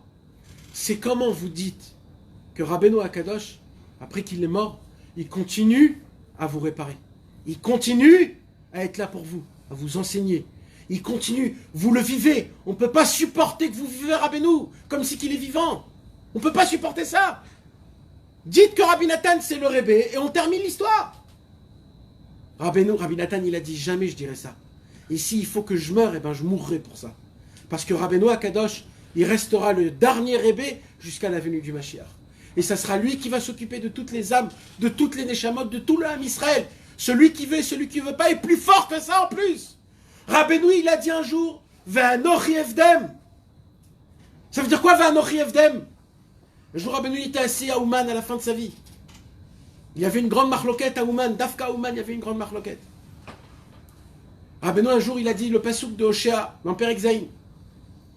Hoshea, là-bas, il dit une prophétie de Hachem, quoi? Il dit Hachem comme ça. Le peuple juif, il a oublié toutes les bontés que je lui donne. Il a oublié la vie que je lui donne, la parnassa que je lui donne, toute la bonté que je lui donne. Et ils font de la voda zara, et quand ils ont des problèmes, ils reviennent vers moi. Comme si c'est moi qui leur donne que des coups. Et c'est qui donne toutes les bontés? Vous oubliez que c'est Hachem? Vous oubliez que c'est moi? Qu'est-ce qu'il dit Hachem? Il continue, il dit Hachem, Vanochi Evdem. Mais même ceux qui parlent contre moi, même ceux qui me mettent en question, même ceux qui se révoltent contre moi, même à lui, je vais continuer à lui donner la vie. Je vais continuer à lui donner tout ce qu'il a besoin.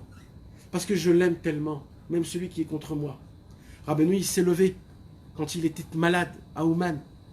Et il a dit comme ça, le tzaddik à Emet, c'est lui qui répare toutes les neshamot du Ham Israël. Le tzaddik à Emet, c'est lui qui donne toutes les abondances dans tout le Ham Israël, et pas que le Ham Israël, même le monde en entier, même les goïms. Et il dit, et même les gens qui sont en marloquette contre moi, même les gens qui me traitent les mots les plus graves, même les gens qui disent que j'ai fait les choses les plus graves, même eux, je vais les réparer. Même eux, je leur répare, et même eux, je m'occupe d'eux. Parce que moi, je ne suis pas comme eux. Moi, ce que je veux, c'est que le Emet, la Mito. Moi, j'ai de la pitié, de la Rachmanou, de la miséricorde sur chacun du peuple juif, et je ne regarde pas ce qu'il fait. C'est ça la grandeur et la beauté. Par contre, Rabbi Nathan, il dit dans Ilchot Birkat HaShachar, Alachae, qu'est-ce qu'il dit là-bas?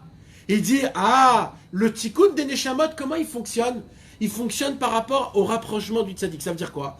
Un homme qui est rapproché du tzaddik, plus il est proche, plus il reçoit sa réparation. Mais un homme qui est contre le tzaddik aussi, il va recevoir sa réparation du tzaddik. Mais ça va prendre beaucoup de temps. Ça va prendre beaucoup de souffrance. Pourquoi? Parce que lui, il est contre le tzaddik. Le tzaddik, il va t'aider, mais ça va être beaucoup plus dur. Donc ça vaut la peine d'être attaché au tzaddik. Ça vaut la peine de s'annuler au tzaddik, parce que plus tu es attaché, plus tu es annulé. Grâce à ça, le tzaddik, il a la possibilité pour te réparer, pour te faire rentrer de la divinité, pour te faire rentrer à Kadosh Baruch Hu dans ton cœur. Et c'est comme ça là, mes amis, on voit qu'une marloquette qui a été aussi grande. Les Chassid et Breslev, mes amis, ne comptaient pas plus qu'une centaine en Eretz Israël. Même pas une cinquantaine, il y avait en Eretz Israël. Et apparemment, la marloquette qu'il y avait en Eretz Israël, elle était énorme. Tellement elle était grande que les livres n'étaient pas imprimés. La Chassidut Breslev, elle était anéantie totalement. Et la marloquette, elle grandissait. On dirait pourquoi elle grandissait, la marloquette? Puisque les Chassid et Breslev devenaient plus petits et plus petits et plus petits, il n'y avait presque plus personne. Tu fais de la marloquette contre qui? Contre qui tu fais de la marloquette? Il n'y a plus personne. Non. Parce que la marloquette, elle n'est pas par rapport à toi, elle est par rapport au tzaddik. Le tzaddik, plus il est grand, plus la marloquette, elle est grande. Pourquoi? Parce que le tzaddik, il est très grand. Et en vérité, il y a plus haut que ça, mes amis. C'est quoi? C'est que le tzaddik, mes amis, sa force, il se cache par la marloquette. Grâce à la marloquette, il se cache. Il se cache derrière parce que le tzaddik, il ne veut pas te faire montrer combien il est grand. Il ne veut pas te faire montrer combien il est grand. Parce que s'il te fait montrer combien il est grand, tu n'as plus de libre arbitre. Tu n'as plus de libre arbitre. Imaginez-vous, si un homme, il voyage à Ouman et il demande quelque chose, c'est exaucé tout de suite. Un deuxième, un troisième. Tout le monde va voyager, ça sera terminé. Alors qu'est-ce qu'il fait Rabbeinu? Son travail à lui, c'est pas d'accorder les demandes. C'est de ne pas les accorder. Pour qu'il y ait le libre arbitre, pour que tu ne viennes pas et que tu crois que c'est comme ça. C'est ça son travail, c'est l'inverse. Mais vadaï, mes amis, c'est ça.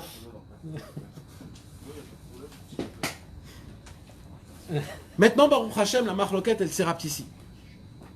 Aujourd'hui, on ne voit pas trop la marloquette aujourd'hui. On ne voit pas trop la marloquette. Aujourd'hui, c'est devenu une mode d'être un Chassid Breslev. Pendant 200 ans, on a souffert le martyr. Après 200 ans, Baruch Hashem, ça s'est calmé. Tout le monde va à Jaouman, tout le monde a des étiquettes nanar, les polos nanar, les bracelets nanar, les colliers nanar. C'est devenu une mode. Toutes les voitures, tu vois le HLI, tu vois le nanar. Dans le monde en entier, même en Irak, à Daesh, il y a le nanar. Partout, il y a nanar. Rabbeinu, il est partout, Baruch Hashem. Aujourd'hui, c'est très facile d'être un nanar. Tu mets une petite kippa nanar, ça y est, t'es un nanar.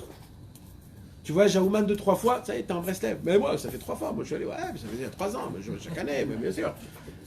Ouais, c'est très facile aujourd'hui. Aujourd'hui, les gens. Et aujourd'hui, malheureusement, le Yetzer Hara a trouvé une nouvelle combine.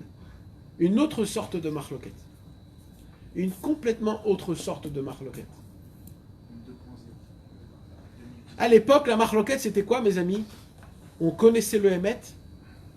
Et le Yetzer Hara, il était cholek sur le Hémet. C'était ça. Aujourd'hui, le Yetzer Hara, il a dit, je suis fatigué de ce combat. Alors il a dit, aujourd'hui, je vais faire un autre combat. Ce sera quoi l'autre combat? Je vais cacher le Hémet.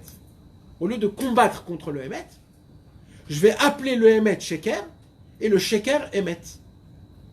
De là, Rabbeinu, il a vu ça et il nous a dit à Rabbeinu, mes frères, dans 200 ans, il y aura une nouvelle marloquette. C'est pour cela que je vous mets en garde et je vais vous raconter une histoire. Quelle histoire? Les enfants échangés. Les enfants échangés, mes amis, c'est toute l'explication de comment le Yetzer Hara, il nous change le Hémet et le Sheker. Ça veut dire quoi? Pour cela, il faut qu'on étudie notre Sikha du Sichot Harat. Il faut que maintenant on va étudier et on va voir c'est quoi notre nouveau combat. C'est un combat. Pourquoi il est grave ce combat? Pourquoi il est très dangereux ce combat? Parce que ce combat, il est où? Il est en cachette. Il est en cachette, tu ne le vois pas. Tu ne le vois pas. C'est dedans. C'est comme le cancer. D'abord, il met ses racines, il se met partout, et après que c'est foutu, il sort dehors. Écoutez, mes amis. Un jour, Rabbeinu a dit, Alai en cholkim klal. Sur moi, personne ne me contredit. Personne au monde me contredit. Rabbeinu, tu rigoles ou quoi là? Tu veux que je t'amène Rabbi Nathan, Rabbi Israël Cordonneur, Rabbi Shmuel Hurwitz? Tu vas leur dire à eux, il n'y a pas de marloquette. sur leur peau. Sur leur peau, ils sentent ça. Comment tu leur dis Allah yen cholkim klal? Comment tu dis personne me contredit? Rakem cholkim al mi she'asakar kemo she'bodim cholkim alav. Il dit Rabbeinu, je vais vous expliquer ce que ça veut dire. Dire quoi? Il dit le monde ils se sont créés un homme. Ils ont mis un nom et ils ont mis sur cet homme des actions qu'il a fait, des choses qu'il a fait. Et comme par hasard, ils l'ont appelé comment cet homme-là? Nachman de Breslev. Et sur cet homme-là qui s'appelle Nachman de Breslev, ils disent qu'il fait comme ça, et il fait comme ça, et il fait comme ça. Mais en vérité, moi, j'ai jamais fait ces choses-là. Donc en vérité, personne est contre moi. Ils sont juste contre la personne qui se sont créés dans leur tête. Et c'est sur cette personne-là qu'ils sont en marloquette. Mais pas contre moi. Puisque moi, j'ai jamais fait ces choses-là. Vous comprenez ce que je suis en train de dire? Valish Kazé. Et il dit, Rabbeinu, je vais aller plus loin. Sur le même homme qui se sont faits dans l'imagination, moi aussi, je suis cholek. Parce que ce qu'il fait, c'est grave aussi. Mais c'est pas moi. Mais moi aussi, je suis contre cet homme. Keloma, qui a cholkim bodim alav gzavim. Ça veut dire, un cholek qui vient, et il dit quoi? Rabbi Nachman, il a dit de faire comme ça, il a dit de faire comme ça, il a dit de faire comme ça. À l'époque, mes amis, il y avait plein de choses qui disaient, des choses très graves qui disaient sur Rabbeinu. Quand Rabbeinu, il a entendu ce qu'on dit en son nom, il éclatait de rire. Il disait, mais montrez-moi, c'est qui cet homme qui dit des choses comme ça? Alors on lui disait, mais c'est sur vous qu'on dit ça. Il dit, sur moi? Mais allez voir mes élèves, demandez-leur, qu'est-ce que je leur dis? Vous allez voir, c'est tout l'inverse. Donc Rabbeinu, il dit, sur un homme qui dit, sur la personne que vous parlez, moi aussi je suis contre cette personne-là. Pourquoi vous dites que c'est moi? C'est pas moi, cette personne-là.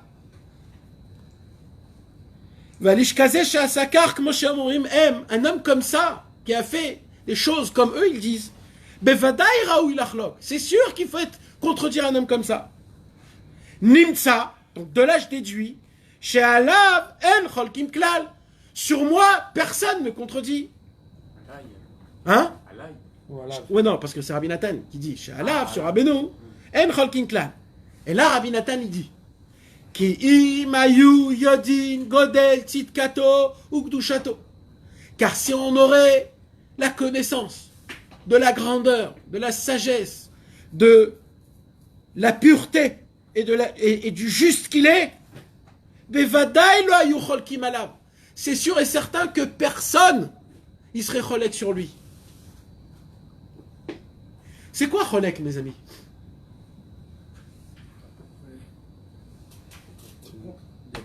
C'est dire quoi contre? Pas d'accord. Non. D'être mahmir. Non. Non, c'est De d'aller contester. contre.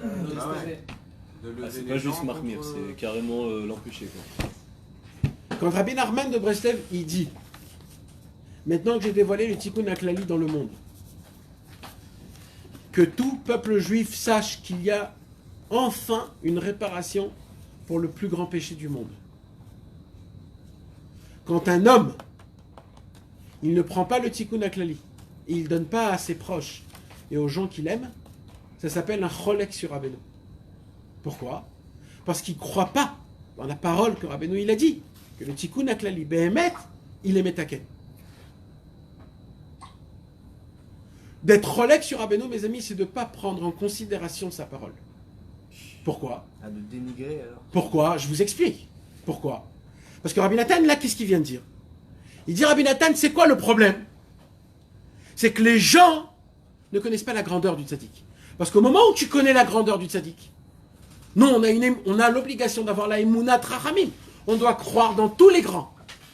Mais quand il y a un grand parmi les grands qui vient et qui dit, j'ai des très grands cadeaux, j'ai plein de mitzvot, j'ai plein de choses à vous donner, j'ai plein de choses à vous donner. Sans ça, vous ne pouvez pas devenir un juif. Si un homme, il passe devant et il ne fait pas attention à ce qu'il dit, c'est très grave. C'est-à-dire en fait que tu ne crois pas à cet homme-là. Parce qu'on est tous en train de mourir de faim et de soif. Quand un homme il est en train de mourir de soif et de faim, tout de suite tu lui donnes quelque chose à boire, tout de suite tu lui donnes quelque chose à manger. D'accord ou pas? Il est en train de mourir. Pourquoi? Parce que tu sais qu'il est en train de mourir et toi tu sais que tu as quelque chose pour le donner. Mais si tu passes devant quelqu'un et tu le laisses tomber, qu'est-ce que tu as fait à ce mec? Ça s'appelle tu l'as tué. Mais tu l'as pas tué, tu n'as rien fait toi. C'est lui qui avait faim, tu l'as pas tué, tu as juste passé devant lui. La Torah elle te dit non, tu l'as tué. Ça s'appelle que tu l'as tué, pourquoi? Parce que tu avais la possibilité de l'aider et tu l'as pas aidé. Donc de là on apprend que c'est quoi d'être un cholek sur Rabbeinu? C'est pas de contredire Rabbeinu, c'est de ne pas croire dans ses paroles. Et là, je viens approfondir cette sikha du Sichot Haran. Qu'est-ce qui vient Rabbeinu nous apprendre? Moi, je m'attendais à une sagesse exceptionnelle, que Rabbeinu, il allait me dire que sur moi, Alay lo cholkim klal, je sais pas, je m'attendais d'une parole qui m'envoie du feu. Et là, Rabbeinu, il m'explique une toute petite logique. En fait, qu'on peut la dire sur tout le monde, dans chaque marloquette. Non, ils se sont créés un homme, et tout ce qu'il dit, c'est sur cet homme, c'est pas moi. C'est ça ce que tu me dis, Rabbeinu? C'est ça ce que tu m'apprends? Mais il n'y a aucun ridouche dans ça.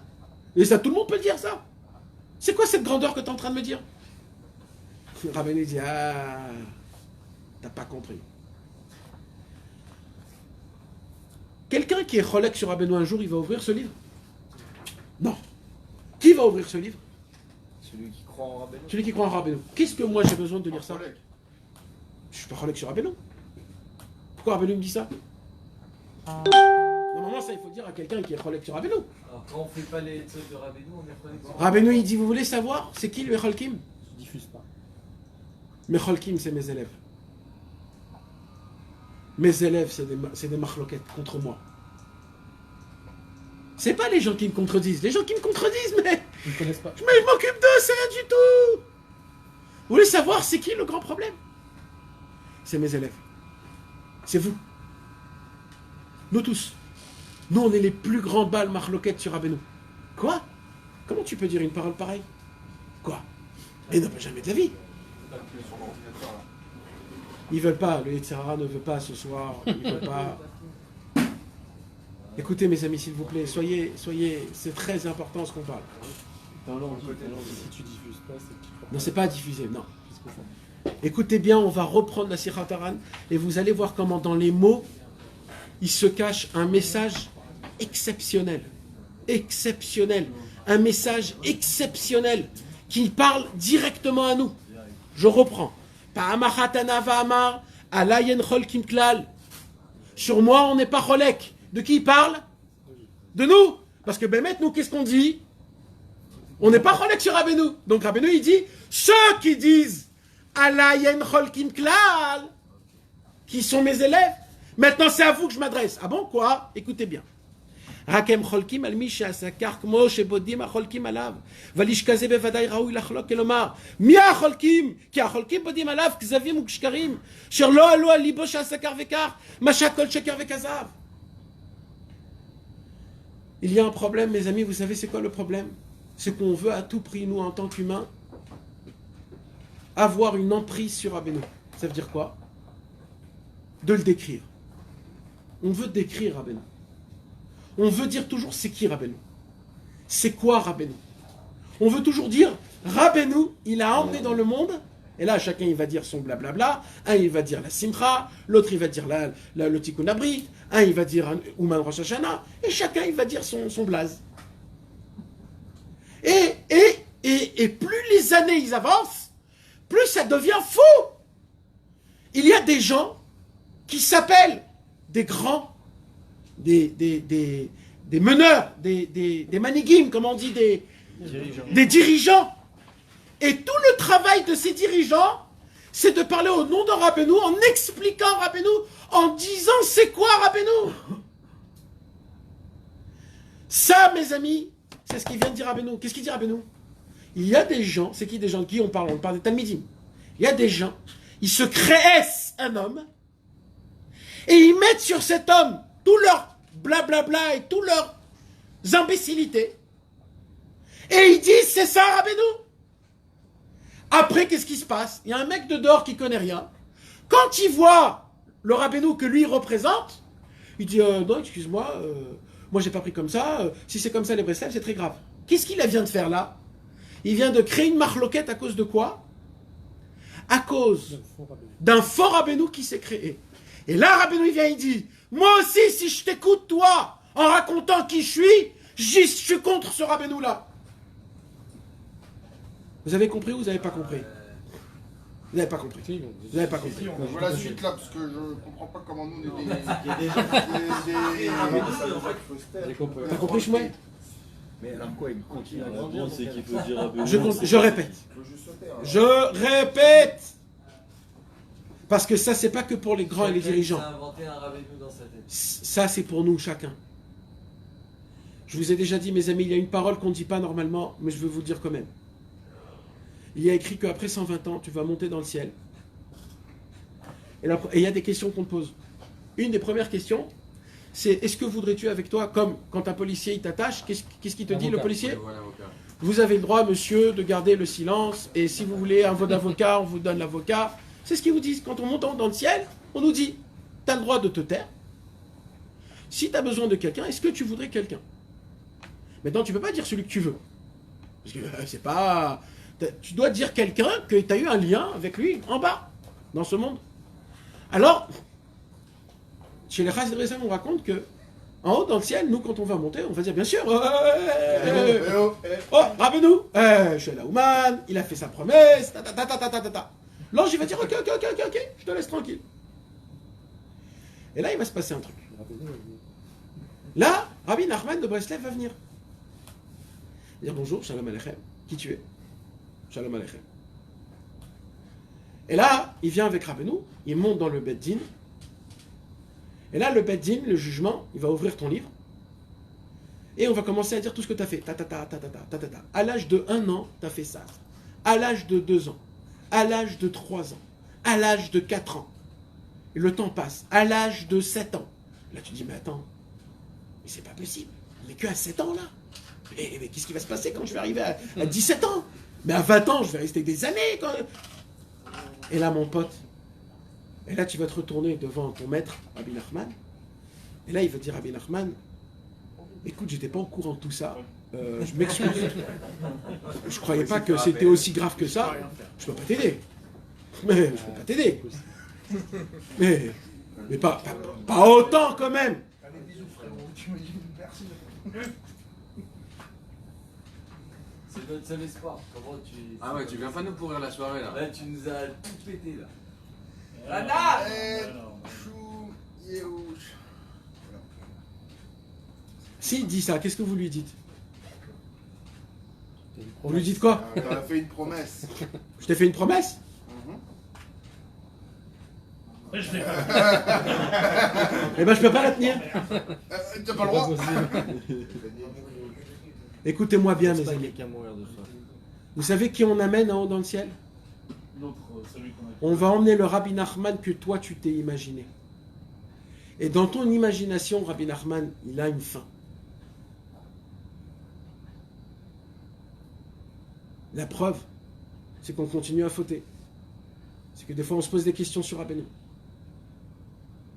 Et ce Rabbeinu, c'est du shaker. Ce Rabbeinu, il dit, mais moi je suis contre ce Rabbeinu. C'est lui qui est relègue sur moi. Cette imagination, là, que tu t'es fait. Non, on croit que Rabbeinu, il est comme ça, Rabbeinu, il a dit des centaines de fois dans le Chaye Moharan, et il n'a pas dit, parce qu'il voulait se vanter, je me répète, il a dit, Aolam, Lotamo, Tiklal. Personne ne me connaît. Voilà. Même Rabbi Nathan ne me connaît pas. Personne au monde me connaît. Alors? Dans ta tête, toi tu dois savoir une chose. Moi je connais pas c'est qui Rabbeinu. Mais je connais qu'une seule chose. Je connais quoi? Je connais ce qu'il m'a laissé. Dans ce qu'il m'a laissé, il y a dans l'écoute Moran des choses. Quoi? Le désespoir n'existe pas. D'être têtu tout le temps. De se battre quand on te fait montrer que tu es un rachat. Parce que mes amis, dans le ciel, pourquoi Rabbeinu nous éduque tellement de faire Azamra? Pourquoi? Juste parce que c'est un conseil psychologique qu'aujourd'hui c'est reçu dans le monde, que s'il faut regarder les points positifs. C'est pas pour ça. Vous voulez savoir pourquoi? Je vais vous dire c'est pourquoi. Parce que le vrai combat, il commence pas maintenant. Tout ici, ce monde-ci, mes amis, c'est l'échauffement. Ce monde-ci, c'est l'échauffement pour quand? Pour quand on va monter dans le ciel. Parce que quand on va monter dans le ciel, on va être mis à l'épreuve sur tout ce que Rabbeinu il a dit. Il y aura des anges qui vont venir et ils vont faire montrer quoi? Toutes les fautes. Ils vont pas te les raconter. Ça va être en 3D. Tu vas les voir.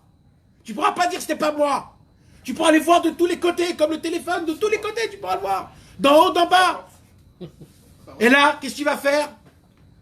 C'est là où tu dois faire Azamra. C'est là où tu dois dire à l'ange, eh oh, tu veux pas me montrer toute la photo? Montre-moi les pensées que j'avais. Montre le feu que j'avais dans le cœur. Montre les volontés que je voulais. Ça, montre-moi, ne montre pas les péchés. Là, Rabbeinu dit, oh, je crois que j'ai un petit élève en bas, là. Je crois qu'il y a un élève qui vient d'arriver. Mais si on ne se réveille pas, si on dit oui, bien sûr, pardon, eh ben on va te mettre au Gehinnom. Si on ne se réveille pas dans le ciel il faut combattre. Dans le ciel, il faut parler.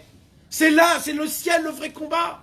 Tout ce que Rabbeinu il t'a appris, d'être un têtu, de pourparler, de combattre, de prier Hachem même dans le plus bas des plus bas, de appeler à Kadosh Baruch Hu, d'espérer, même si on t'emmène dans le Gehinnom, de dire je vais servir Hachem dans le Gehinnom, c'est une avodat Hachem. C'est qu'un homme qui vit comme ça dans ce monde-ci en bas, qui pourra vivre comme ça en haut. Si vous n'allez pas commencer maintenant à faire Azamra, en haut dans le ciel, vous allez être vraiment marron. Et ainsi de suite pour tout. Je veux être chômeur à Brit. Si tu pries pas tous les jours, tu pourras pas être un chômeur à Brit. Dans le ciel, tu vas aller au Gan Eden, mais on t'a donné le Gehinnom. Eh ben, un homme qui a prié en bas dans ce monde-ci tous les jours pour la Vodat Hashem, il peut dire en haut, je veux pas de Gehinnom. Eh ben, dans le ciel, sa parole, elle pèse lourd. Pourquoi? Parce que cet homme en bas, il a tout acquis par la prière. Sa bouche devient une épée dans le ciel. Les anges, ils s'annulent devant cet homme-là. Et c'est pas un tzaddik, je parle pas d'un tzaddik. Je parle d'un homme qui a appliqué toutes les conseils de Rabbeinu Akadosh. C'est quoi notre problème? C'est qu'on veut habiller Rabbeinu style 2020. On veut habiller Rabbeinu en fonction de comment les modes d'aujourd'hui. Aujourd'hui, on est des connaisseurs en quoi? En meufs, en mode, en argent, dans la bourse, dans les combines. C'est dans ça qu'on est des connaisseurs.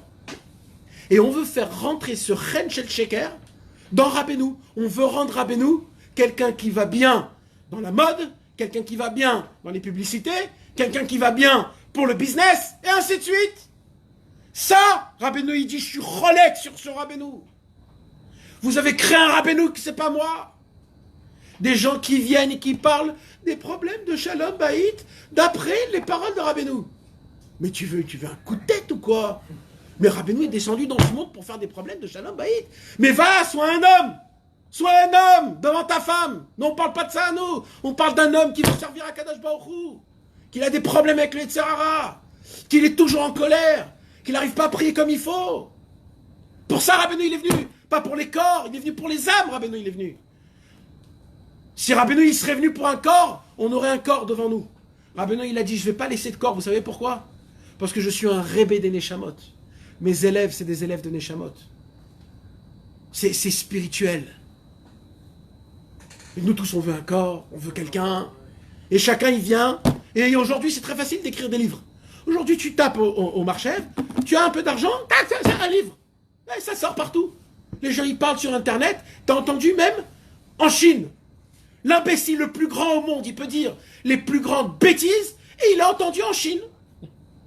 Et les gens le considèrent.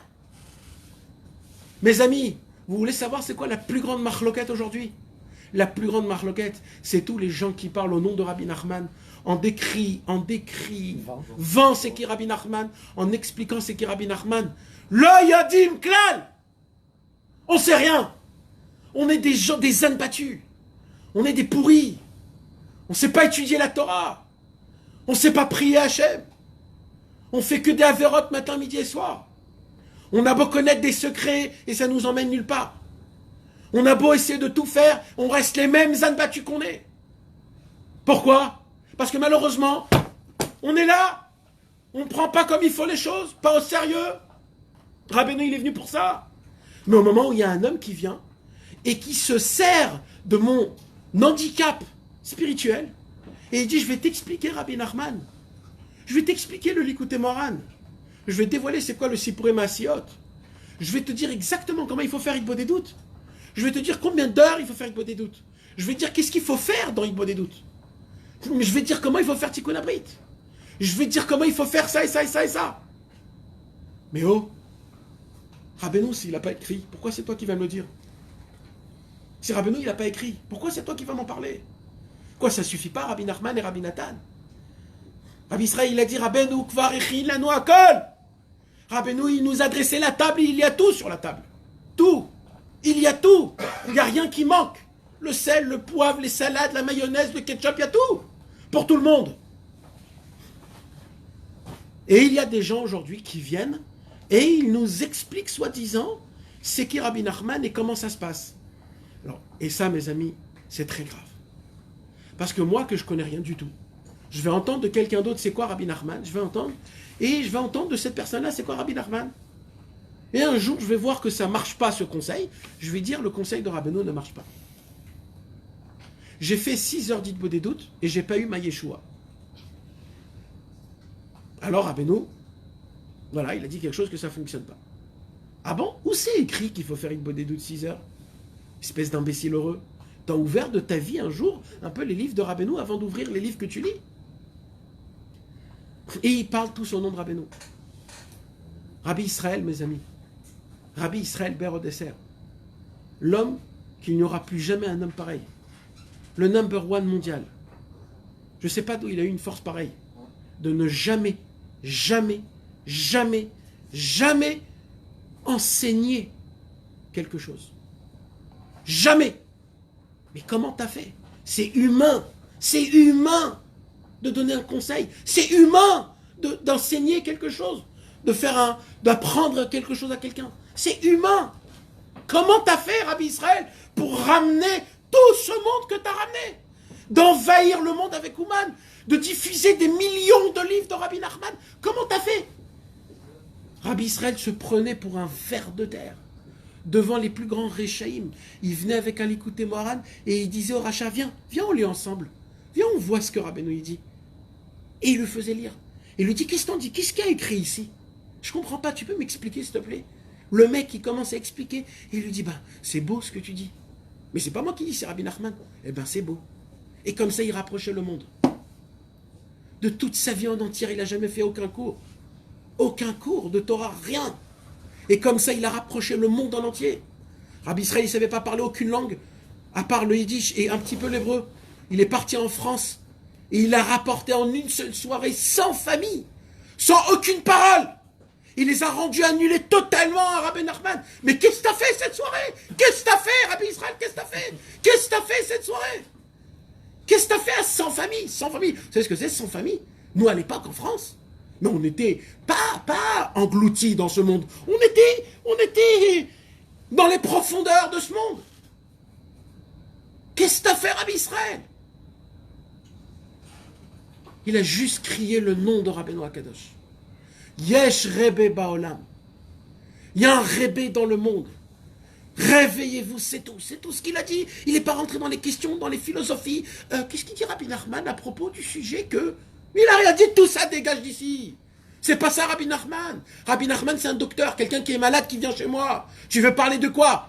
De philosophie avec un docteur? Dégage, j'ai pas le temps avec toi. Et il y a des gens qui philosophent toute la journée. C'est des docteurs et ils philosophent. Alors le cœur, il est comme ça. Et quand il fonctionne de cette manière, il fait comme ça. Mais ça m'emmène où tout ça? Tu peux me réparer mon cœur? Il y a des gens qui parlent au nom de Rabbeinu. Ils parlent au nom de Rabbeinu. Ils parlent. Et des paroles. Mais vous voulez arriver où avec tout ça? Moi, je veux devenir un être humain. Moi, je veux avoir de la force de combattre mon Yetzer Hara.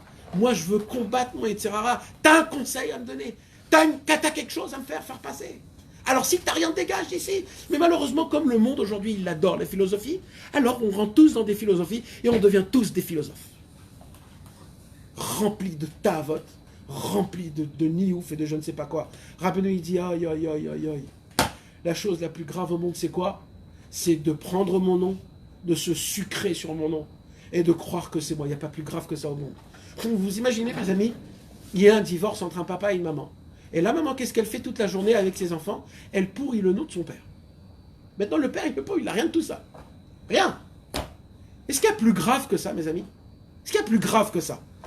De salir l'image de ton père, quand il n'a rien de tout ça.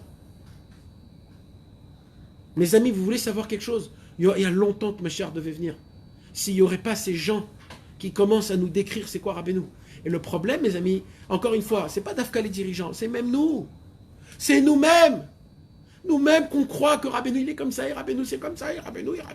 Mais qu'est-ce que t'en sais, toi? C'est un cadeau qu'on t'a donné, des petites feuilles qui s'appellent le Likutei Moharan. Parce que tu connais un peu le Likutei Moharan, tu sais ce que c'est Rabbeinu? Non! Tu sais pas ce que c'est Rabbeinu. Quand Rabbeinu il vient, il dit Rosh Hashanah chez lui, à la colle. Mon Rosh Hashanah il est plus au-dessus de tout. Il faut que tu saches une chose. Si tu viens pas à Ouman à Rosh Hashanah, toute ta vie t'as planté. Toute ta vie t'as planté.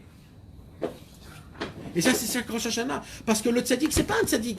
Tu parles pas avec le tzaddik. Tu parles avec un homme qu'Akadosh Baruch Hu nous a envoyé justement pour qu'on puisse arriver à notre réparation, pour qu'on devienne des bons juifs, pour qu'on devienne des serviteurs d'Hachem, pour qu'on travaille à Akadosh Baruch Hu besimcha.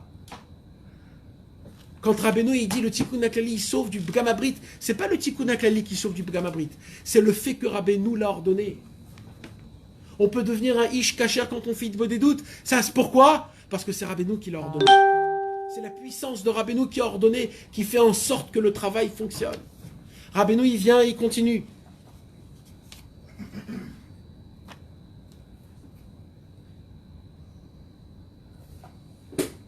Rabbeinu, il vient et il dit, c'est normal que quand, Rabbeinu, il a dit, je mets ma tête dans ce monde et j'écoute ce qu'on parle de moi. Comme ça, il dit Rabbeinu. J'entends. Vous savez, mes amis, nous, on croit que Rabbeinu, il n'est pas là. Mais Rabbeinu, il pense sa tête. Et il entend ce qu'on dit sur lui. Il entend ce qu'on parle sur lui. Mes amis, il faut savoir une chose, il faut faire très attention. On a affaire à quelqu'un d'un niveau qui est tellement élevé qu'on n'a aucune perception de cet homme-là. Personne ne peut expliquer c'est quoi Rabbeinu. Qu'est-ce qu'il a donné Rabbeinu? Personne ne peut. Même Rabbi Nathan, l'homme le plus grand au monde qui était attaché le plus, Rabbeinu, il a dit, même lui ne sait rien de moi. Il ressemble à une plume que quand il y a un brin d'air qui rentre, tout de suite elle part cette plume. Vous imaginez à quoi? Et nous, on se donne la capacité d'ouvrir des livres, de s'asseoir et de parler. C'est une honte. C'est une honte pour moi de m'asseoir à cette place et de parler de Rabbeinu. Parce que moi, après 120 ans, je vais donner des comptes à Rabbeinu. Vous vous asseyez, vous qui faites tous ici, vous asseyez. Mais après, moi, c'est moi, après 120 ans, où je vais être mis à l'épreuve avec Rabbeinu sur chaque parole que j'ai dit sur Rabbeinu. Rabbeinu, il va me poser des questions, il va me dire, oh, t'as pris la place, tu t'es assis.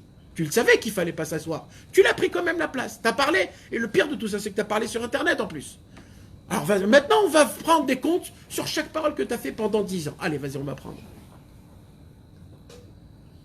C'est une honte, mes amis. Moi, je le fais pas parce que...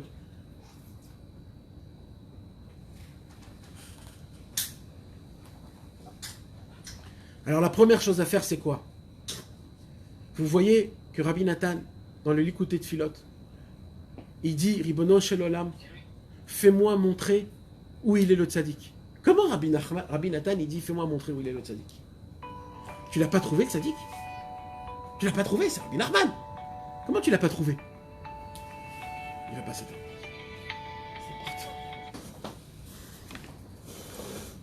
Comment Rabbi Nathan, il écrit des centaines de fois, rapproche-moi du tzaddik à Emet, rapproche-moi du tzaddik authentique, rapproche-moi. Comment il dit des choses comme ça? Non, pour lui. Sinon c'est un menteur. Parce que Rabbi Nathan, même de son niveau à lui, il ne connaissait pas c'était qui le tzaddik. Il savait que c'était Rabbi Nachman, mais il ne savait pas ce que c'était Rabbi Nachman. Et quand tu ne sais pas à qui tu as affaire, tu ne peux pas être attaché à lui. Tu ne peux pas être attaché à lui. Parce que tu t'attaches à quoi si tu ne sais pas ce que c'est? Alors comment on fait nous? On doit s'attacher aux élèves. Parce que Rabbi Nathan, oui, on sait ce que c'est. Rabbi Nathan, c'était un élève de Rabbeinu. Nous, on s'attache aux élèves de Rabbeinu. Et par les élèves de Rabbeinu, on est attaché à Rabbi Nachman. Combien c'est important de dire Areni, Mekacher et Tatzmi, les Rabbi Nachman, là où il est, là où il se trouve, je m'attache à lui. Je ne sais même pas ce que ça veut dire, mais je m'attache à lui. Rabbi Nathan, jusqu'à la fin de sa vie, il a prié à Hachem, Hachem, attache-moi, fais-moi connaître ce qu'est Rabbeinu, rattache-moi à Rabbi Nachman. Même dans le ciel, mes amis, Rabbeinu, il monte dans des niveaux qu'on ne peut même pas s'imaginer. J'espère que je vous ai ouvert un tout petit peu le cerveau sur le inyan de la marloquet. Que c'était pas important de parler de la marloquet qui est extérieure, parce que c'est terminé. Mais l'essentiel de la marloquet qui vit aujourd'hui, c'est intérieurement. C'est nous-mêmes. C'est les gens qui parlent au nom de Rabbi Nachman. Et sachez-le une chose, je le dis et je le répète, et vous le savez tous. Moi, je ne parle pas ni au nom de Rabbeinu, ni au nom de Rabbi Nathan, ni au nom de Rabbi Israël. Je parle au nom de personne. Je suis exactement comme vous, et même moins que vous. Et Rabbi Nathan, il nous apprend dans l'Ikuta Alachot un chidouche qui est énorme. Il dit quoi? Il dit En chovesh matir et atzmo mibet asurim. Ça veut dire quoi? Un homme ne peut pas s'évader seul d'une prison. C'est un klal dans la Gemara. Alors comment il s'évade d'une prison? Il est obligé d'avoir quelqu'un dehors, quelqu'un dedans. Il est obligé d'avoir une équipe. Un homme tout seul. Et nous, on est tous... Moi, personnellement, je suis dans une prison énorme du Yetzer Hara. Où le Yetzer Hara, il me... Et comment je peux sortir du Yetzer Hara? Tout seul, je ne peux pas. Alors comment je pourrais? Par vous, grâce à vous, mes amis. Entre amis, on pourra sortir du Yetzer Hara, de la prison du Yetzer Hara. C'est la seule raison et le seul but des cours, mes amis. Et il y a aussi encore une autre raison que je voudrais dire.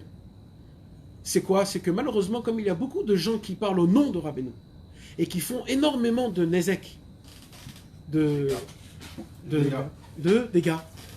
Alors moi, c'est d'essayer le plus que je peux. Je le fais très mal, ce travail. Très très mal. Mais je fais ce que je peux d'essayer de raconter la vision de comment Rabbi Israël nous a fait faire montrer comment il faut regarder Rabbeinu Akadosh, Rabbi Nachman et Rabbi Nathan.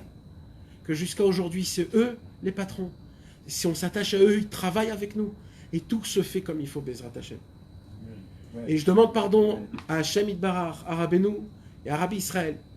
C'est sûr que j'ai sali leur nom, et c'est sûr que j'ai mal parlé, et c'est sûr que je fais des dégâts énormes, tout le temps. Mais par leur pitié et miséricorde, qu'ils puissent, je sais pas, qu'ils puissent faire en sorte que ça ne fait pas de dégâts, et qu'on se rapproche du Emet la Amito, et que Bezrat Hashem, on soit des élèves, des bons élèves à Rabbeinu, Bezrat Hashem, Amen. pour servir Hashem Idbar dans la joie, Bezrat Hashem. Ah, vite, ne partez pas.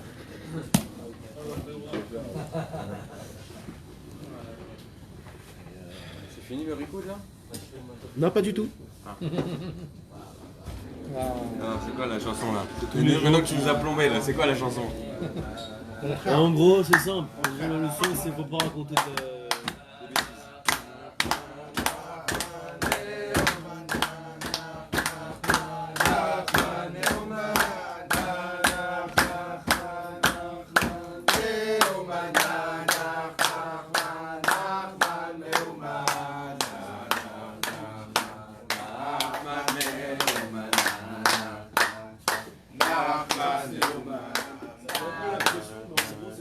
Personne veut danser.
Bah regarde, finalement, le chemin n'est pas gagné, donc sans moi, pas moi. Tu vas t'arrêter là? Tu lances un rythme avant que tout le monde se part? C'est David Senaba.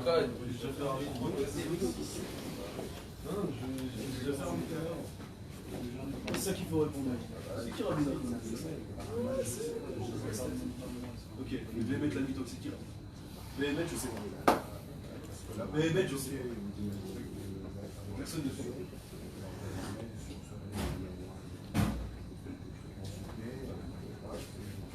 Ça, c'est toujours comme ça. Allô? Il n'est pas, hein, c'est toujours là? Toujours. Allô?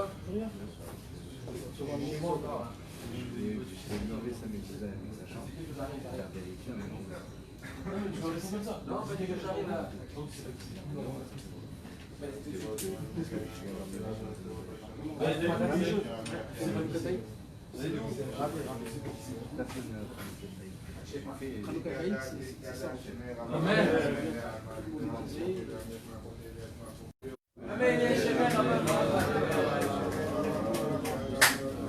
Petites choses comme ça, qui t'a fait ça?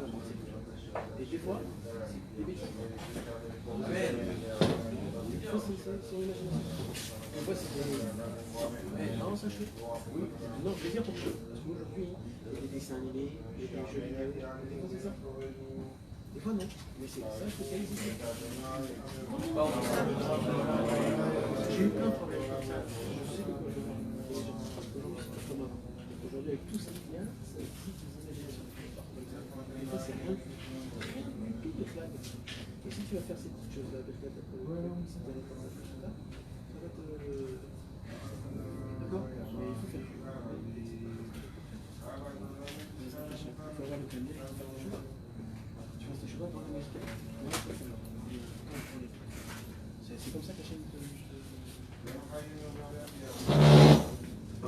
oh, un peu d'itlavut là, un peu de vitalité, oh.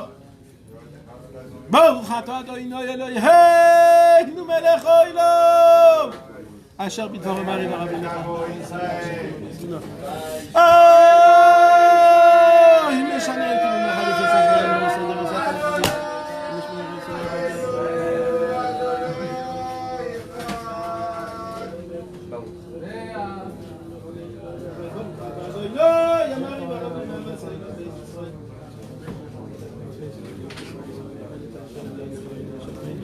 Uf, kumeh,